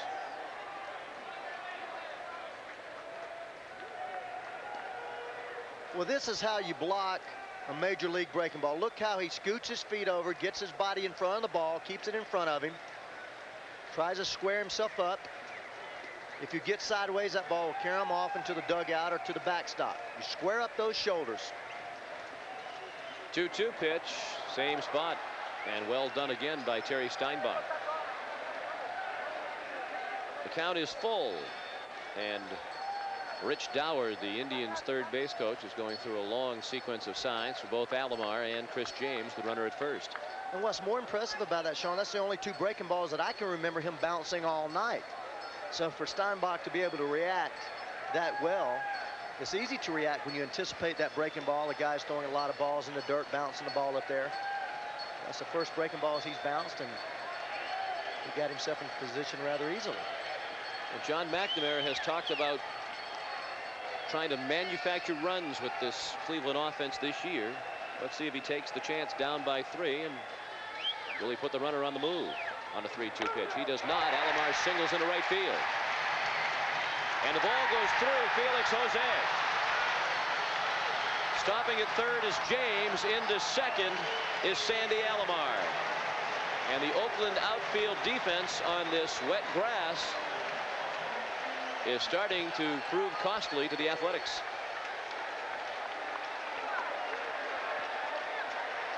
Well, Alomar goes to right field, stays back behind the ball. This is a situation where you stop as an outfielder, get in front of the ball, and field it like an infielder. You don't want to run over there with yourself not under control. You get there as quickly as possible. As a ruse of motions for Honeycutt. Set yourself up, get in front of the ball, and field it like an infielder. John McNamara forced Tony La Russa's hand here as he had sent Carlos Baerga up to pinch hit for Fermin. Sanderson leaves the ball game after 6+ strong innings. Let's check in now with John Saunders. Now, Sean and Ray, here's a play you don't see too often by a pitcher, an unassisted double play. Cecil Espy on the squeeze, but he pops it up. Petrie with a nice diving grab, and he just has to roll over to third base. Unassisted double play by the pitcher, Dan Petrie. It's 1-1 in the 5th. Let's get back to Sean and Ray. Well, obviously, Dan knew it was a rare play, and he wanted to make the ESPN Baseball Tonight highlights because he had a fielder standing right there. He just as easily could have flipped the ball over, but why take that chance when obviously Petrie would win the race to the base? Nice job by Scott Sanderson tonight. Oh, he certainly did. Great control, great command, kept this ball club in the game, and that's the type of pitcher he is. Scott Sanderson might win 20 ball games for this club because he does keep you in the ball game. This Oakland offense, tremendous, scores you a lot of runs, and that man will keep you in the ball game. Doesn't walk very many. This copyrighted telecast is presented by the authority of Major League Baseball and may not be reproduced or retransmitted in any form without the express written consent of Major League Baseball. And speaking of Major League Baseball, Commissioner Fay Vincent was a vital cog in the Gateway project being approved by the voters here in Cleveland. He came to Cleveland and said it was important for the future of baseball in this city that they build a new stadium. Here's Rick Honeycutt. Well, Rick Honeycutt, fastball, turns the ball over, almost like a screwball changeup, a slider, an occasional curveball. Really good location. Last year when Eckersley was out, he saved 10 out of 10 games that he appeared in.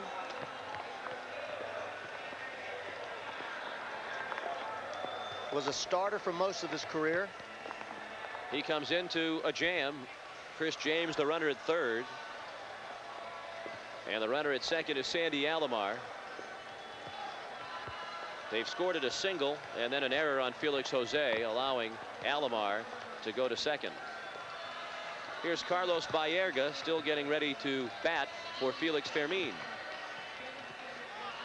Despite the late start here because of the rain delay of 35 minutes prior to the ball game, that game coming up next might be a little bit late in being seen by our ESPN viewers around the country. The Mets and the Giants standing by at Candlestick. Chris Berman and Tommy Hutton on hand, and we hope that the weather in the San Francisco Bay Area is a bit more pleasant than it is here in northern Ohio. That's about as hard as it has rained here tonight. The fans growing a little bit restless. Perhaps they think Honeycutt and the Athletics are taking their time about it as the rain comes down with more force. And the Indians are threatening. Baerga, a switch hitter, so he'll swing around to bat from the right side against the lefty Honeycutt. He's batting for Felix Fermin. Baerga's at .222 for the year. He's sitting from his stronger side of the plate. .292 from the right, .167 from the left this year for Baerga. He has 1 home run. He's driven in 6. And he's been an effective pinch hitter, 3 for 8. 4-1 Oakland. Nobody out, 2 men in scoring position in the Cleveland 7th. In a driving rain now. Check swing at a strike on the outside corner, just about the knees. Well, that's that pitch that Honeycutt uses so effectively, that fastball that he turns over, changes speeds on it. Just throws darts to the outside part of that plate, then throws that breaking ball that you can get in on your hands. Honeycutt works from the windup with runners at second and third. Check swing. This time it's outside. 1 ball and 1 strike. The only way that you can hit Honeycutt, hit that fastball away effectively or well, is to hit him to right center field. If you try to pull it, you're dead. It's got a lot of movement away and moves down. You must try to go the other way with it. Then if he throws that breaking ball, it sits right there for you, almost on the platter. Felix Jose playing a shallow right, as you saw. That one nearly sailed away from Steinbach. 2 balls and 1 strike. Baerga coming over from the San Diego Padres in the Joe Carter trade. He's just 21 years old. And despite that tender age, as we mentioned, John McNamara says he's going to be an everyday player soon, and he'll be a very productive everyday player for a long time. Well, you know, when Keith struggled early, they moved Jacoby over to first base in 4 or 5 ball games, and Baerga played third base. I wouldn't be surprised if Keith continues to struggle throughout the year, especially with Jacoby being hot. And against some left-handers, you won't see that combination more often.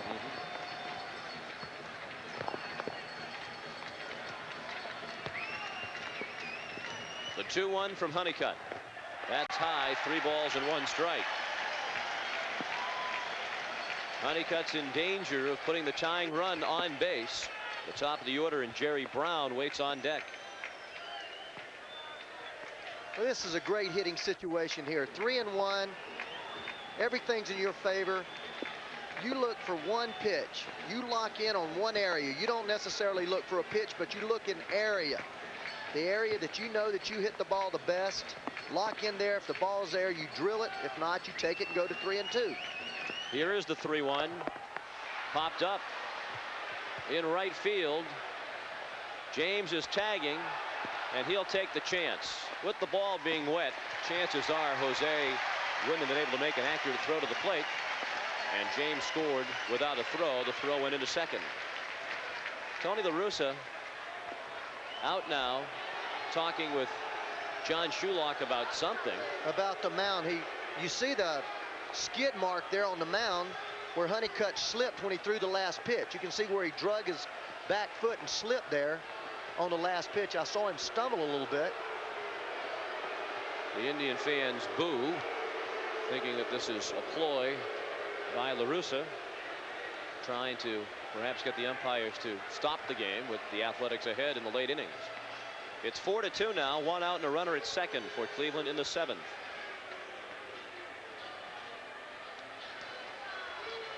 Honeycutt makes the pitch. We'll see it replay. His front leg, see it slip there? He slipped maybe 3 or 4 inches, and he turns and looks back. They're putting that turfus on there that absorbs that moisture. And despite the boos of the faithful, and these folks truly are faithful here in Cleveland, coming out here tonight in this weather, it is raining hard right now. The umpires could easily stop the game, and you really couldn't argue. And Sean, this is the time that I've seen more injuries. I know I pulled 2 groin muscles in my career, and both of them were on rainy nights like this, where you make a misstep.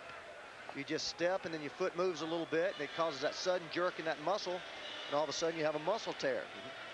Well, as Oil Can Boyd once said, after a game between Cleveland and Boston was stopped here because of fog, that's what happens when you build a ballpark on the ocean.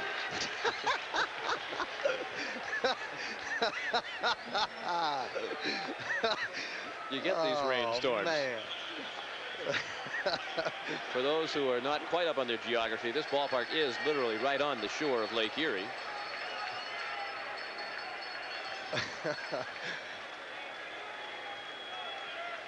Now Jerry Brown. Like Baerga before him, he's a switch hitter, and he swings around to bat from the right side. Alomar at second, 1 out, 7th inning. Oakland 4, Cleveland 2. The Indians are now hitting the Athletics 7-6.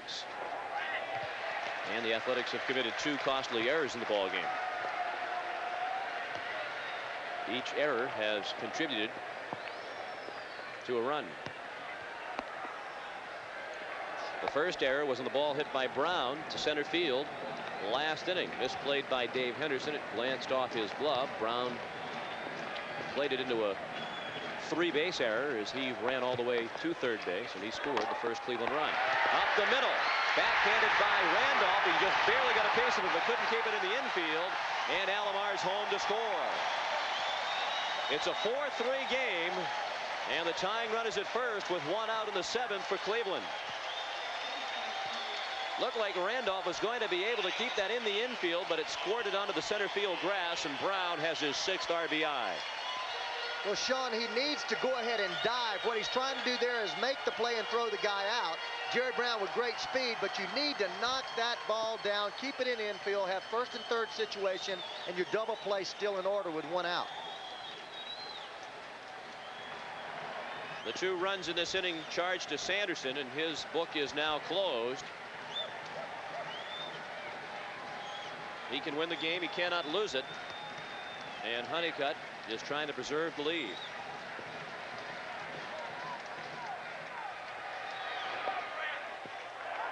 Mitch Webster looks at ball 1 outside. He's still another pinch hitter. Excuse me, Sean. Switch hitter. Johnny McNamara talked about this team being in every ball game that they've played this year. And this showed you they were down 4-0 and 4-1. Now they're back in the ball game 4-3. If you do that, you're going to win a lot of ball games.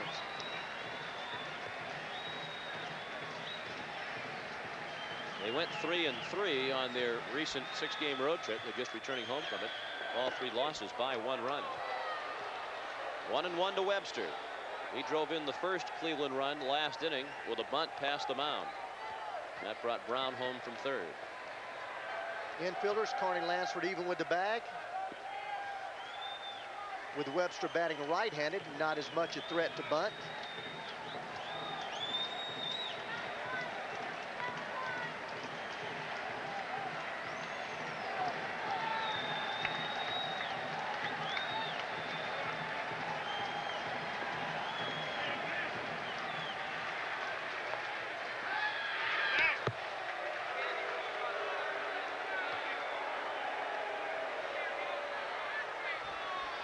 Brown with 2 stolen bases. He's been caught 3 times this year trying to steal.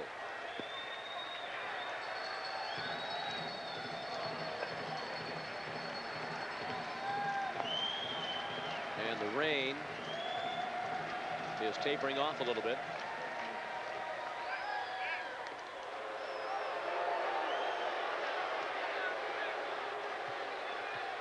All's quiet in the Oakland bullpen at the moment. Sergio Valdez has started throwing in the Cleveland bullpen.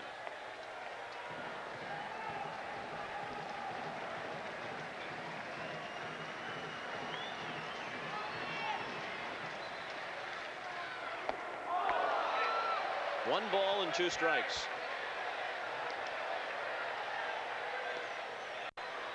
Rick Honeycutt was one of the original guys that was accused of scuffing the ball. Back in 1980, he was suspended for 10 days by umpire Bill Kunkel when Kunkel went out and inspected him and found a tack taped in his glove. So not only was he accused, but he was caught red-handed or tack-handed. Bounce foul past Rich Dower in the third base coach's box. How many pitchers do you think do something that they're not supposed to do to the ball? Oh, I know quite a few of them do. You can't catch them. You know, a lot of them stuff the sandpaper or whatever they tape to their finger inside their glove, down their pants or in their pocket. They're not supposed to search them. But I know that quite a few scuff the ball. A lot of guys that throw the split finger, scuff it a little bit to get better grip, to promote better rotation. Scuff the ball a little bit and hold it a certain way. The ball will ride or run, usually to the side away from the cut. In the dirt, 2 balls and 2 strikes. It's putting you on the spot, and you have no way of knowing, actually. But if you had to give an educated guess, what percentage of all major league pitchers do you think might alter the ball? Well, basically, I can think of 4 or 5 guys that I know have done it, that I play with. I have no way to guess, but I know of 4 or 5 guys that definitely did it, scuffed the ball in some way. It's hard to put a percentage on it. I know they all would do it if they could get away with it. you don't want to put a percentage on it because you don't want to irritate the pitchers as we travel around the rest of the, season. If I had a clue of a percentage, of course, there's but no way. there are quite a few that do it. I remember when Gaylord Perry used to throw that puff ball, he'd put all that rosin on his hands. Just sit out there and throw that rosin up and down, load his hands down with rosin, then throw a pitch, and all you'd see was smoke. 3-2 now with 1 out. Dower went through the signs. Brown, a good runner at first. Webster, a good contact man at the plate. Perhaps they will put a play on this time. It's risky, down by a run this late in the game, but John McNamara has said he wants his club to be aggressive. Brown takes off, and Webster bounces one foul. All right, just to make it fair, how many hitters cork the bat or do similar things to their bats? I've seen quite a few corked bats, but I've never known one to be corked in a ball game. I know guys that would cork the bat to try them in batting practice. I picked up a bat in Montreal one time, and the player won't be named, that the bat was corked, left in the batting cage. But I used them in batting practice. I've had guys that cork bats. I don't know how to cork them, and I never felt that they were an advantage.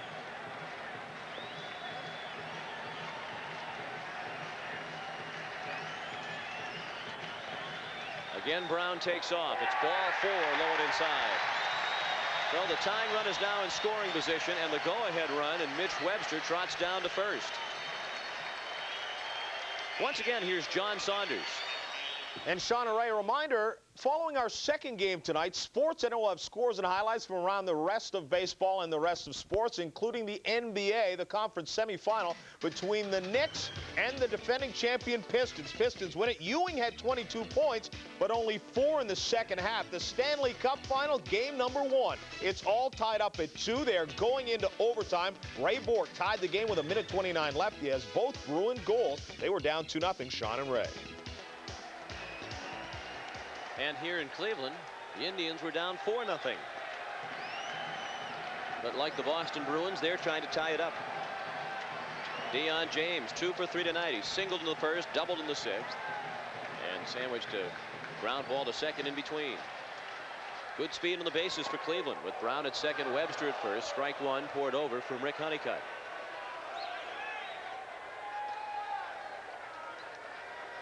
We're in the bottom of the 7th. 2 runs already in this inning for Cleveland. Still just 1 out. And doesn't the missed opportunity of last inning for Cleveland look even bigger now? They had 2 runners in scoring position with nobody out and could not get those runners in. Fouled away to the left side, and James is quickly in the hole. No balls and 2 strikes. Candy Maldonado waits on deck.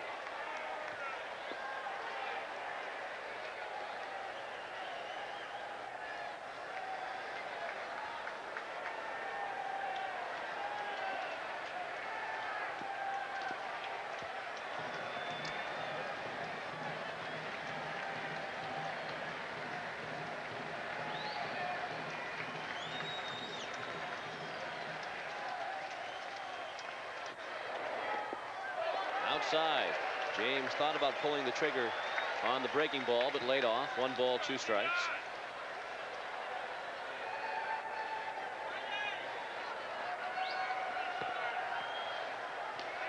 John McNamara's Indians started the night 16-15, just 3 games out of first place in the American League East.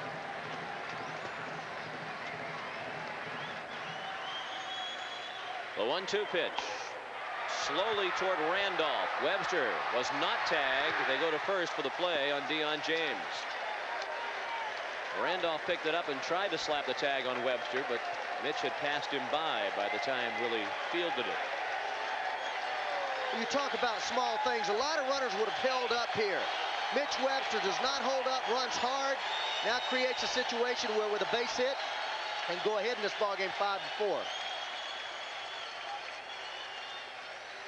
Had he stopped there, Randolph could have thrown to first, and they might have had time for McGuire to go back to second, with Mitch only about halfway down to second base. And another thing, too, Sean, had Randolph charge that ball harder and run into Webster, then he has a right to field the ground ball unobstructed. He kind of paused and waited for the good hop. Gene Nelson coming in as Rick Honeycutt heads out, and we head out to this break.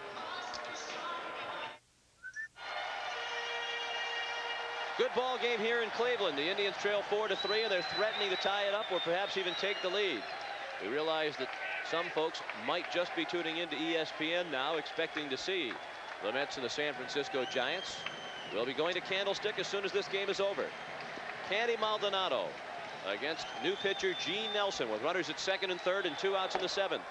Oakland trying to hang on to this 4-3 lead. Big swing by Candy and a miss for strike one. As you see, Gene Nelson 1 and 2 there with 2 saves. Fastball pretty much over the top. Curveball, slider, straight change. 4-pitch pitcher. He's 29 years old from Tampa, Florida. 6 feet, 174 pounds. Popped up in shallow left. Gallego out. Ricky Henderson in. Ricky calls him off and dropped the ball. 2-run score, and the Indians take the lead.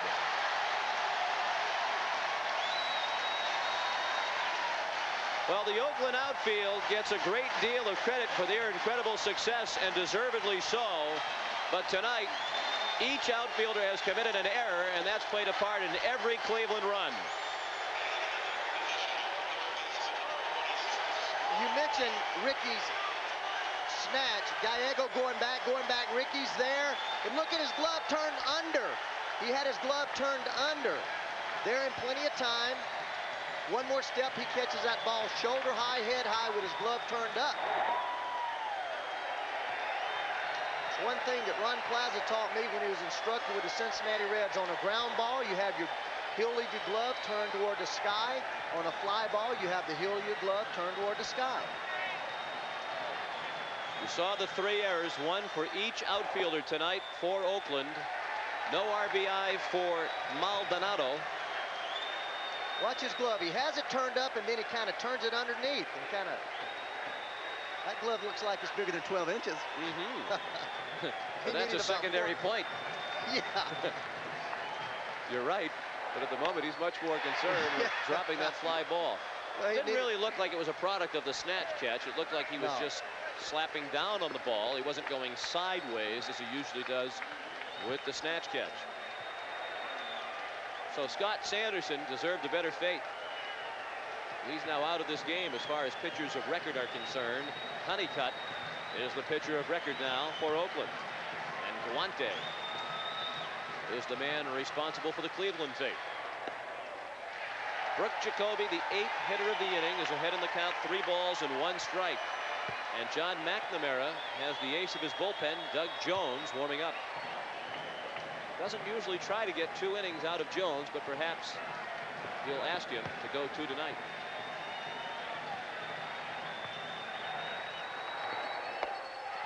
That looked like an overthrow from Gene Nelson, low for ball 4. The walks have hurt in this inning. There have been 3 of them, one by each of the 3 pitchers who have worked here in the 7th. So many times a relief pitcher will come in, do his job, error behind him, and all of a sudden it takes him a good 2 or 3, 4 minutes to regain that concentration. Still thinking about that fly ball that had him in a dugout. So uncharacteristic of the Athletics. They had committed only 12 errors all season long. Coming into tonight, far and away the best fielding team in Major League Baseball. Keith Hernandez spins one off to our left. Keith's 0 for 3. He's grounded to second, grounded to first, and he was retired on a fly ball to right in the 6th.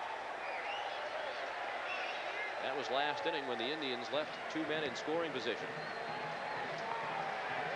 Maldonado at second, Jacoby at first, 2 outs in the 7th, 5-4 Cleveland. Hit hard, but Hernandez was well out in front. And he's in the hole again, no balls and 2 strikes. Well, Keith just looks like he's a little bit in between to me. Maybe he's got too much going on in his mind. He's fouling the fastball off a little late on the fastball, and then ahead of the breaking ball. He's just in between. He's hitless in his last 13 at bats. And he fouls that one off to the left.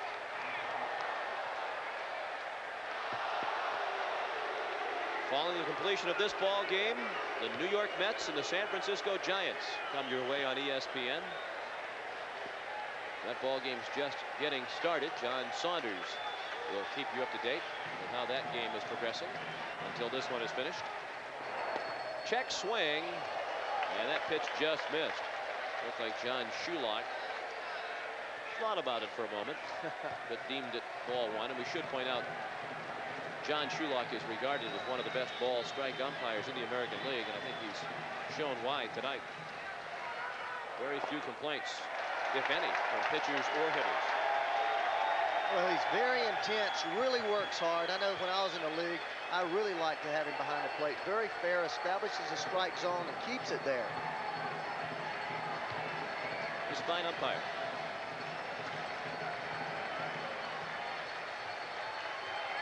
2-2 pitch. Grounded down the line. Lansford steps on the bag, beating Maldonado.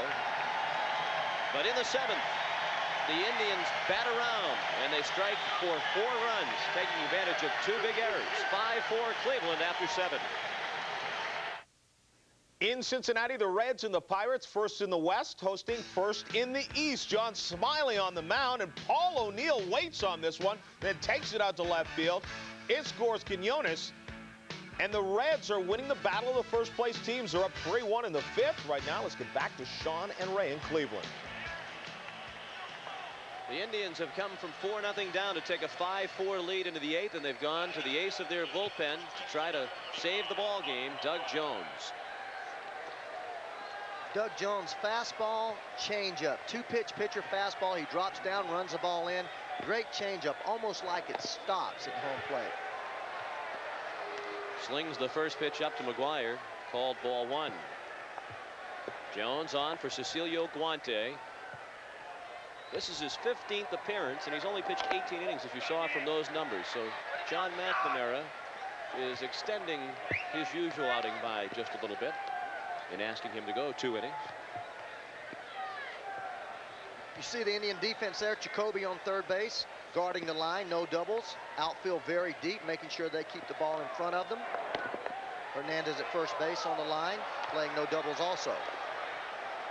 McGuire laid off that changeup. 2 balls and 1 strike the count to Mark. He's walked twice and singled, driving in a run. That was in the 3rd.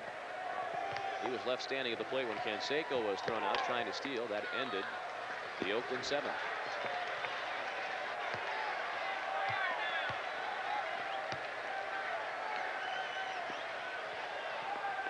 Doug Jones has been in 14 games and has saved 12 of them, and he's not given up an earned run.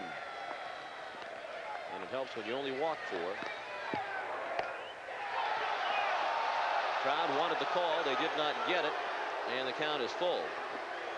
We should also point out that he has not given up an unearned run. He's not given up a run of any kind. He's 12 for 12 in save opportunities.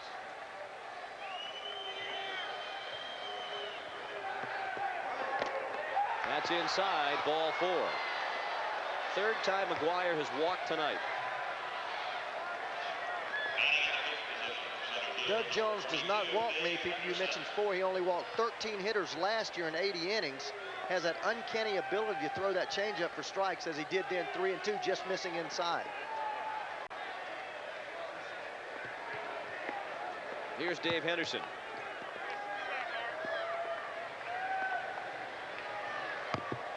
One for 3 with an RBI single. That ball got a piece of Henderson. It's a foul ball. And again, he was just at the top of the batter's box when it struck him. Had he been out of the batter's box, he would have been out.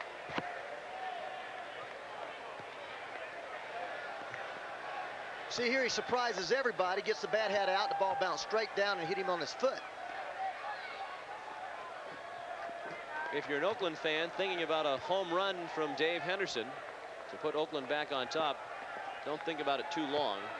Doug Jones has not given up a home run to a right-handed hitter in 238 1/3 innings pitched. That's a fly to shallow right center. Mitch Webster makes the catch.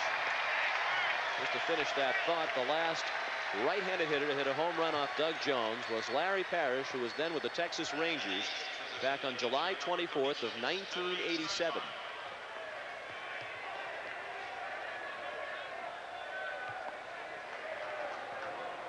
Terry Steinbach, the hitter. He's 0 for 3 tonight.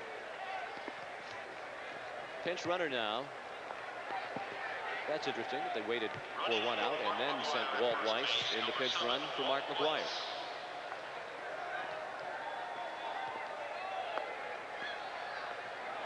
Weiss the runner. Steinbach high but foul down the left field line.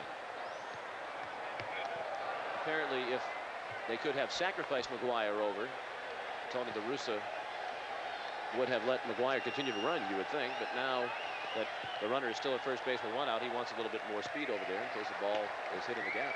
I would presume that's the reason for the move after 1 out. Also thinking Dave Henderson can hit the ball out of the ballpark, although Steinbach can also. Don't want to take Mark McGwire out of too many ball games. No, indeed. But that critical tying run, they always say you play for the win on the road, the tie at home. Tony La Russa knows that if he ties this ball game up, he might have to play all night.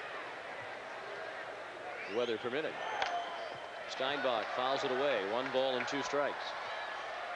And again, the Indians still in a no double situation. You may ask why, but ball hit down the line. Now you have the go-ahead run on second base.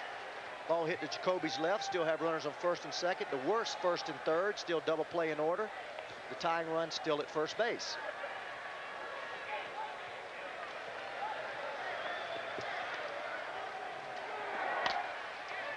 Base hit. And your point becomes an important point. If Jacoby had been in his usual position instead of guarding the line, he might have had a chance to get to that ground ball through the left side. Instead, it's a base hit into left. And Steinbach is the go-ahead run at first with 1 out. The tying run, Walt Weiss is at second. You see Jacoby on the line. No chance to get this ball. The ball is pretty much straight up in the hole, but had he been back in normal position, double play ground ball. You ask why? Well, the reason now they have to get 2 base hits unless it's an extra base hit in order to score that winning run or go-ahead run. Now you'll see him probably move off the line as he's done, because the base hit to left field would put the go-ahead run on second base.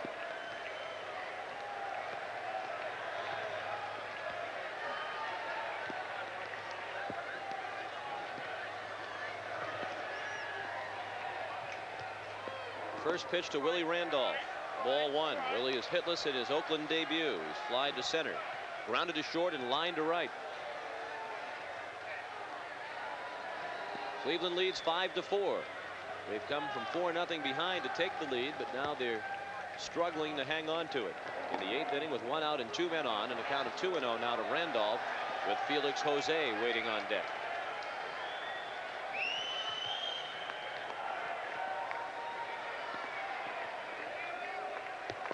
Jones has a save in each of his last 9 appearances.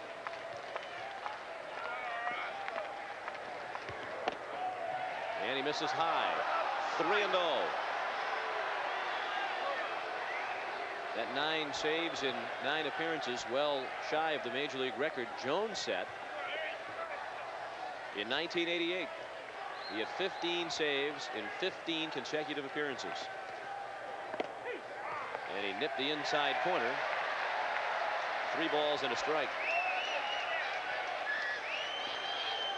Coming up next, the Mets and Giants from Candlestick Park in San Francisco. That's immediately following the conclusion of this game. We're in the top of the 8th inning. Cleveland 5 and Oakland 4. This ball game delayed by just about 35 minutes at the start. A pregame rain shower. It's rained off and on throughout the game, mostly on over the last couple of innings. And right on the black was that last pitch from Doug Jones in the outside corner. 3-2 to Willie Randolph. See, in this situation, you talk about taking risks. 3-2, knowing Oakland. Let's see if they start the runners here with 1 out. They do. And the pitch is popped out of play, straight back. See, a lot of people don't do that. Tony La Russa heads up, knows that a ball in the gap where the outfielder's playing deep may not be able to score that run from first base with Steinbach running. Puts the guys in motion. Line drive double play, you're out, but taking a chance here that Willie Randolph's going to make contact. And if he does, a chance to score 2 runs. Stay out of the double play. But if he swings and misses, it could be a double play that takes them out of the inning. He foul tipped it. Just did get a piece of it. And Sandy Alomar couldn't squeeze it. But the old adage that you've imparted to our viewers a couple of times already this season proved true again. If you did it the first time on 3-2, you'd likely do it again. And they did. They had the runners running for the second straight 3-2 pitch. Plus, too, in a situation like this, your middle infielders are thinking, stay home, get the double play ground ball if it's hit to you. They're not jockeying around out there. They're not holding Walt Weiss on. He can get a big lead, almost a walking lead. And so that's one reason why La Russa's doing this. Baerga moving over a little bit now, but I noticed the last 2 pitches, they hardly didn't even fool with Walt Weiss. He had a huge lead out there.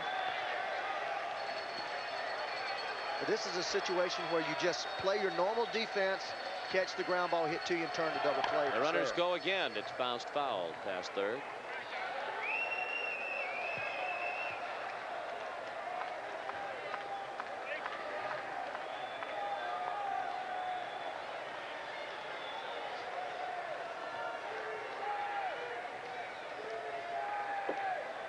A lot of pitchers have that move where they pick that leg up and start toward home and step towards second base.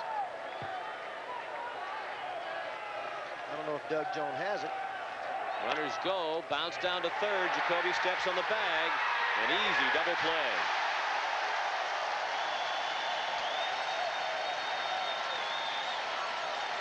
The Athletics threaten but do not score in the 8th. After 7.5, Cleveland 5, Oakland 4.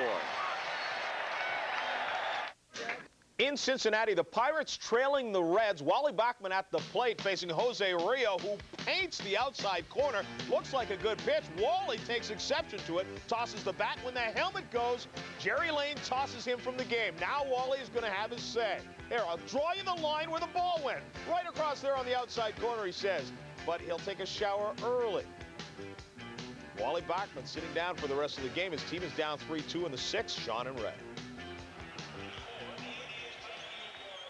You played with Wally Bachman. Has he always been a fiery guy? Hey, you better believe it. He plays the game as hard as anybody, and if you do something that he doesn't like, he's going to tell you about it. Big double play turned by Cleveland at the top of the 8th to keep it 5-4 Indians. Watch Brooke Jacoby here, third baseman, and look how he moves toward home plate. He doesn't move toward the bag first. They always teach you, give ground straight toward the plate, then break toward third base. He did that perfectly. A lot of third basemen have a tendency to go straight to the bag. Walt Weiss stays in the game. He's now at shortstop for Oakland. He came on as a pinch runner for McGuire. Mike Gallegos moved from short to third base. Big swing and a miss. Strike one to Chris James from Gene Nelson. And the other defensive change for Oakland is Carney Lansford moving across the diamond from third to first. Cleveland leads 5-4 as the Indians bat in the 8th. Chris James has been one of the stars of the night for the Tribe. He's 2 for 2 with a couple of singles, and he started the 4-run uprising last inning with a walk. He scored the first of the 4 runs. Every fly ball to the outfield tonight has been an adventure for Oakland. That time Henderson, Dave that is, squeezes it for the first out of the 8th.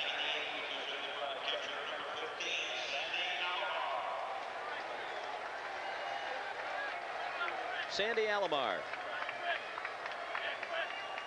1 for 3. He singled last inning and took second when his base hit squirted through Felix Jose in right field. That was one of 2 outfield errors last inning.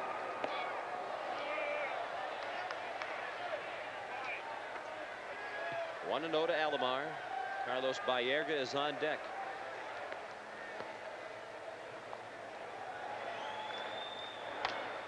In the 9th, the Athletics have Felix Jose, Mike Gallego, and Ricky Henderson scheduled against Doug Jones.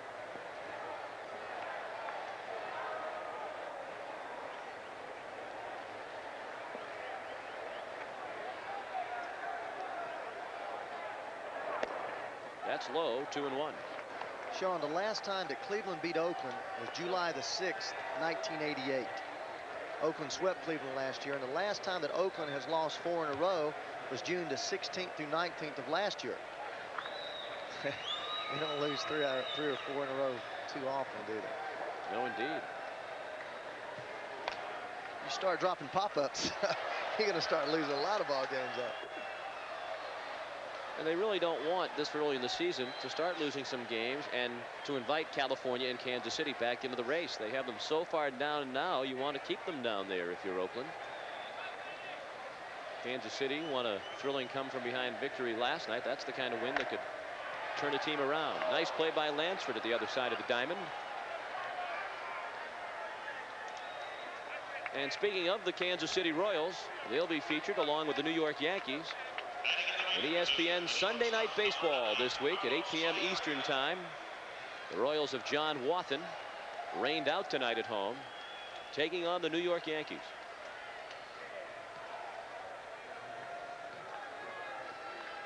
Carlos Baerga came up as a pinch hitter for Felix Fermin last inning and picked up an RBI with a sacrifice fly to right.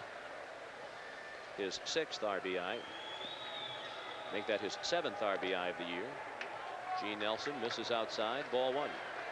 You know, Sean, not to make excuses for these outfielders, but it has rained on and off here mostly all day long. That outfield has gotten soggy. I know Jose in right field, I believe that he missed that ball because of the outfield. I think that I saw Henderson. That's ripped toward the gap in right center field. That's going to go all the way to the wall. Baerga will stop at second with a double.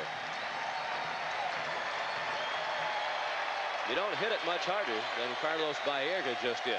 Oh, he smoked that baseball.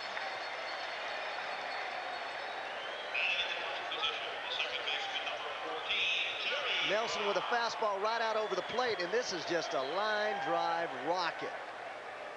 21 years old. John McNamara really likes this young man.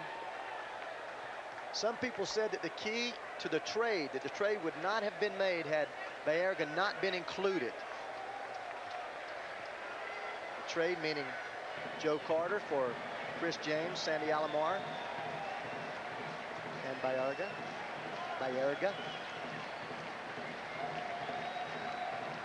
Top of the order now, Jerry Brown. He's 1 for 4 with an RBI single. He scored twice. Loop to left, long run, Dave Henderson. And that helps atone for some of the misplays in the outfield. A great running catch by Henderson. He had to reach across his body on the dead sprint in this wet outfield.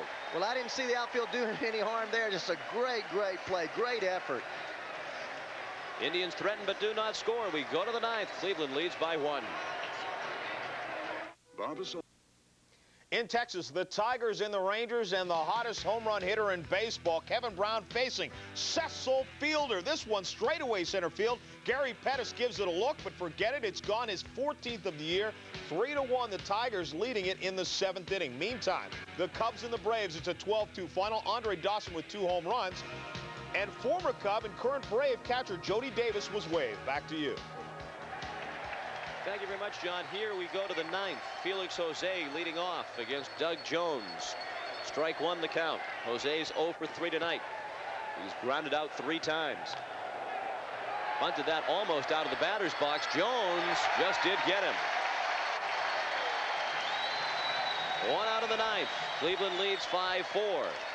Doug Jones trying for his 10th save in a row in as many appearances, and for his 13th save overall this year.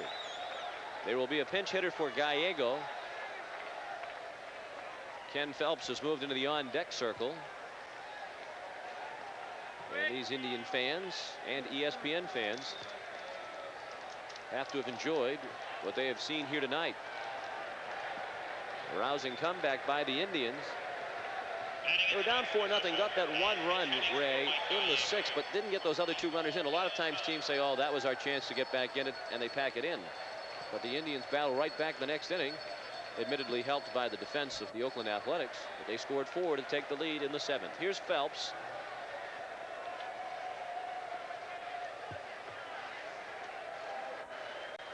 He's 3 for 9 as a pinch hitter, including a home run, and that was the memorable home run that many of you saw on ESPN when with 2 outs in the bottom of the 9th at Oakland, he ended Brian Holman of Seattle's bid for a perfect game, taking the first pitch he saw from Holman, a high fastball over the fence and right at the Alameda County Coliseum. He's in the hole this time. No balls and 2 strikes.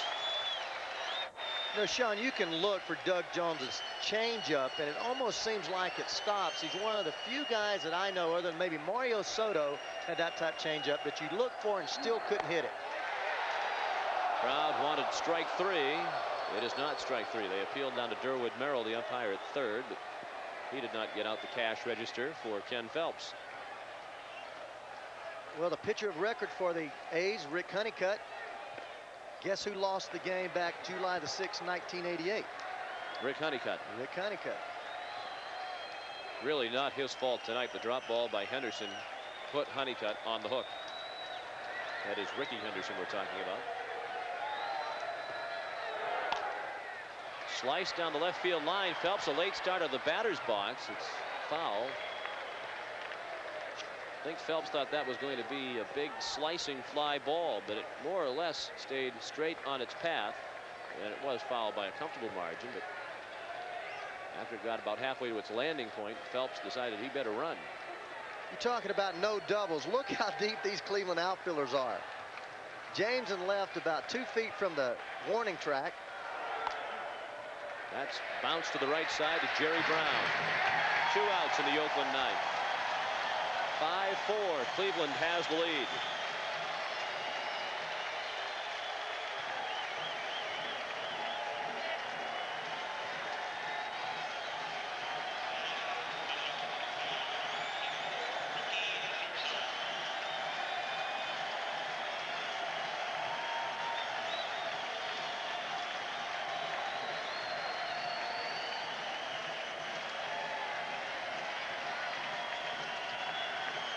Look at Doug Jones there, zeroing in on that concentration. Ricky Henderson, the hitter. The Hardy fans who remain, most of them on their feet. Henderson tonight 0 for 3. He walked, stole second, and scored a run in the 5th. I tell you, Sean, I don't know that I've seen an outfield play this deep. Bounce to short by Erga. Low throw, dug out by Hernandez. The Gold Glover helps the rookie along, digging the low throw out of the dirt. Doug Jones picks up his 13th save. Cecilio Guante the winner. Rick Honeycutt takes the loss. The final score, Cleveland 5 and Oakland 4. The Ray Knight, Sean McDonough saying so long now to San Francisco, to Chris Berman and Tommy Hutton.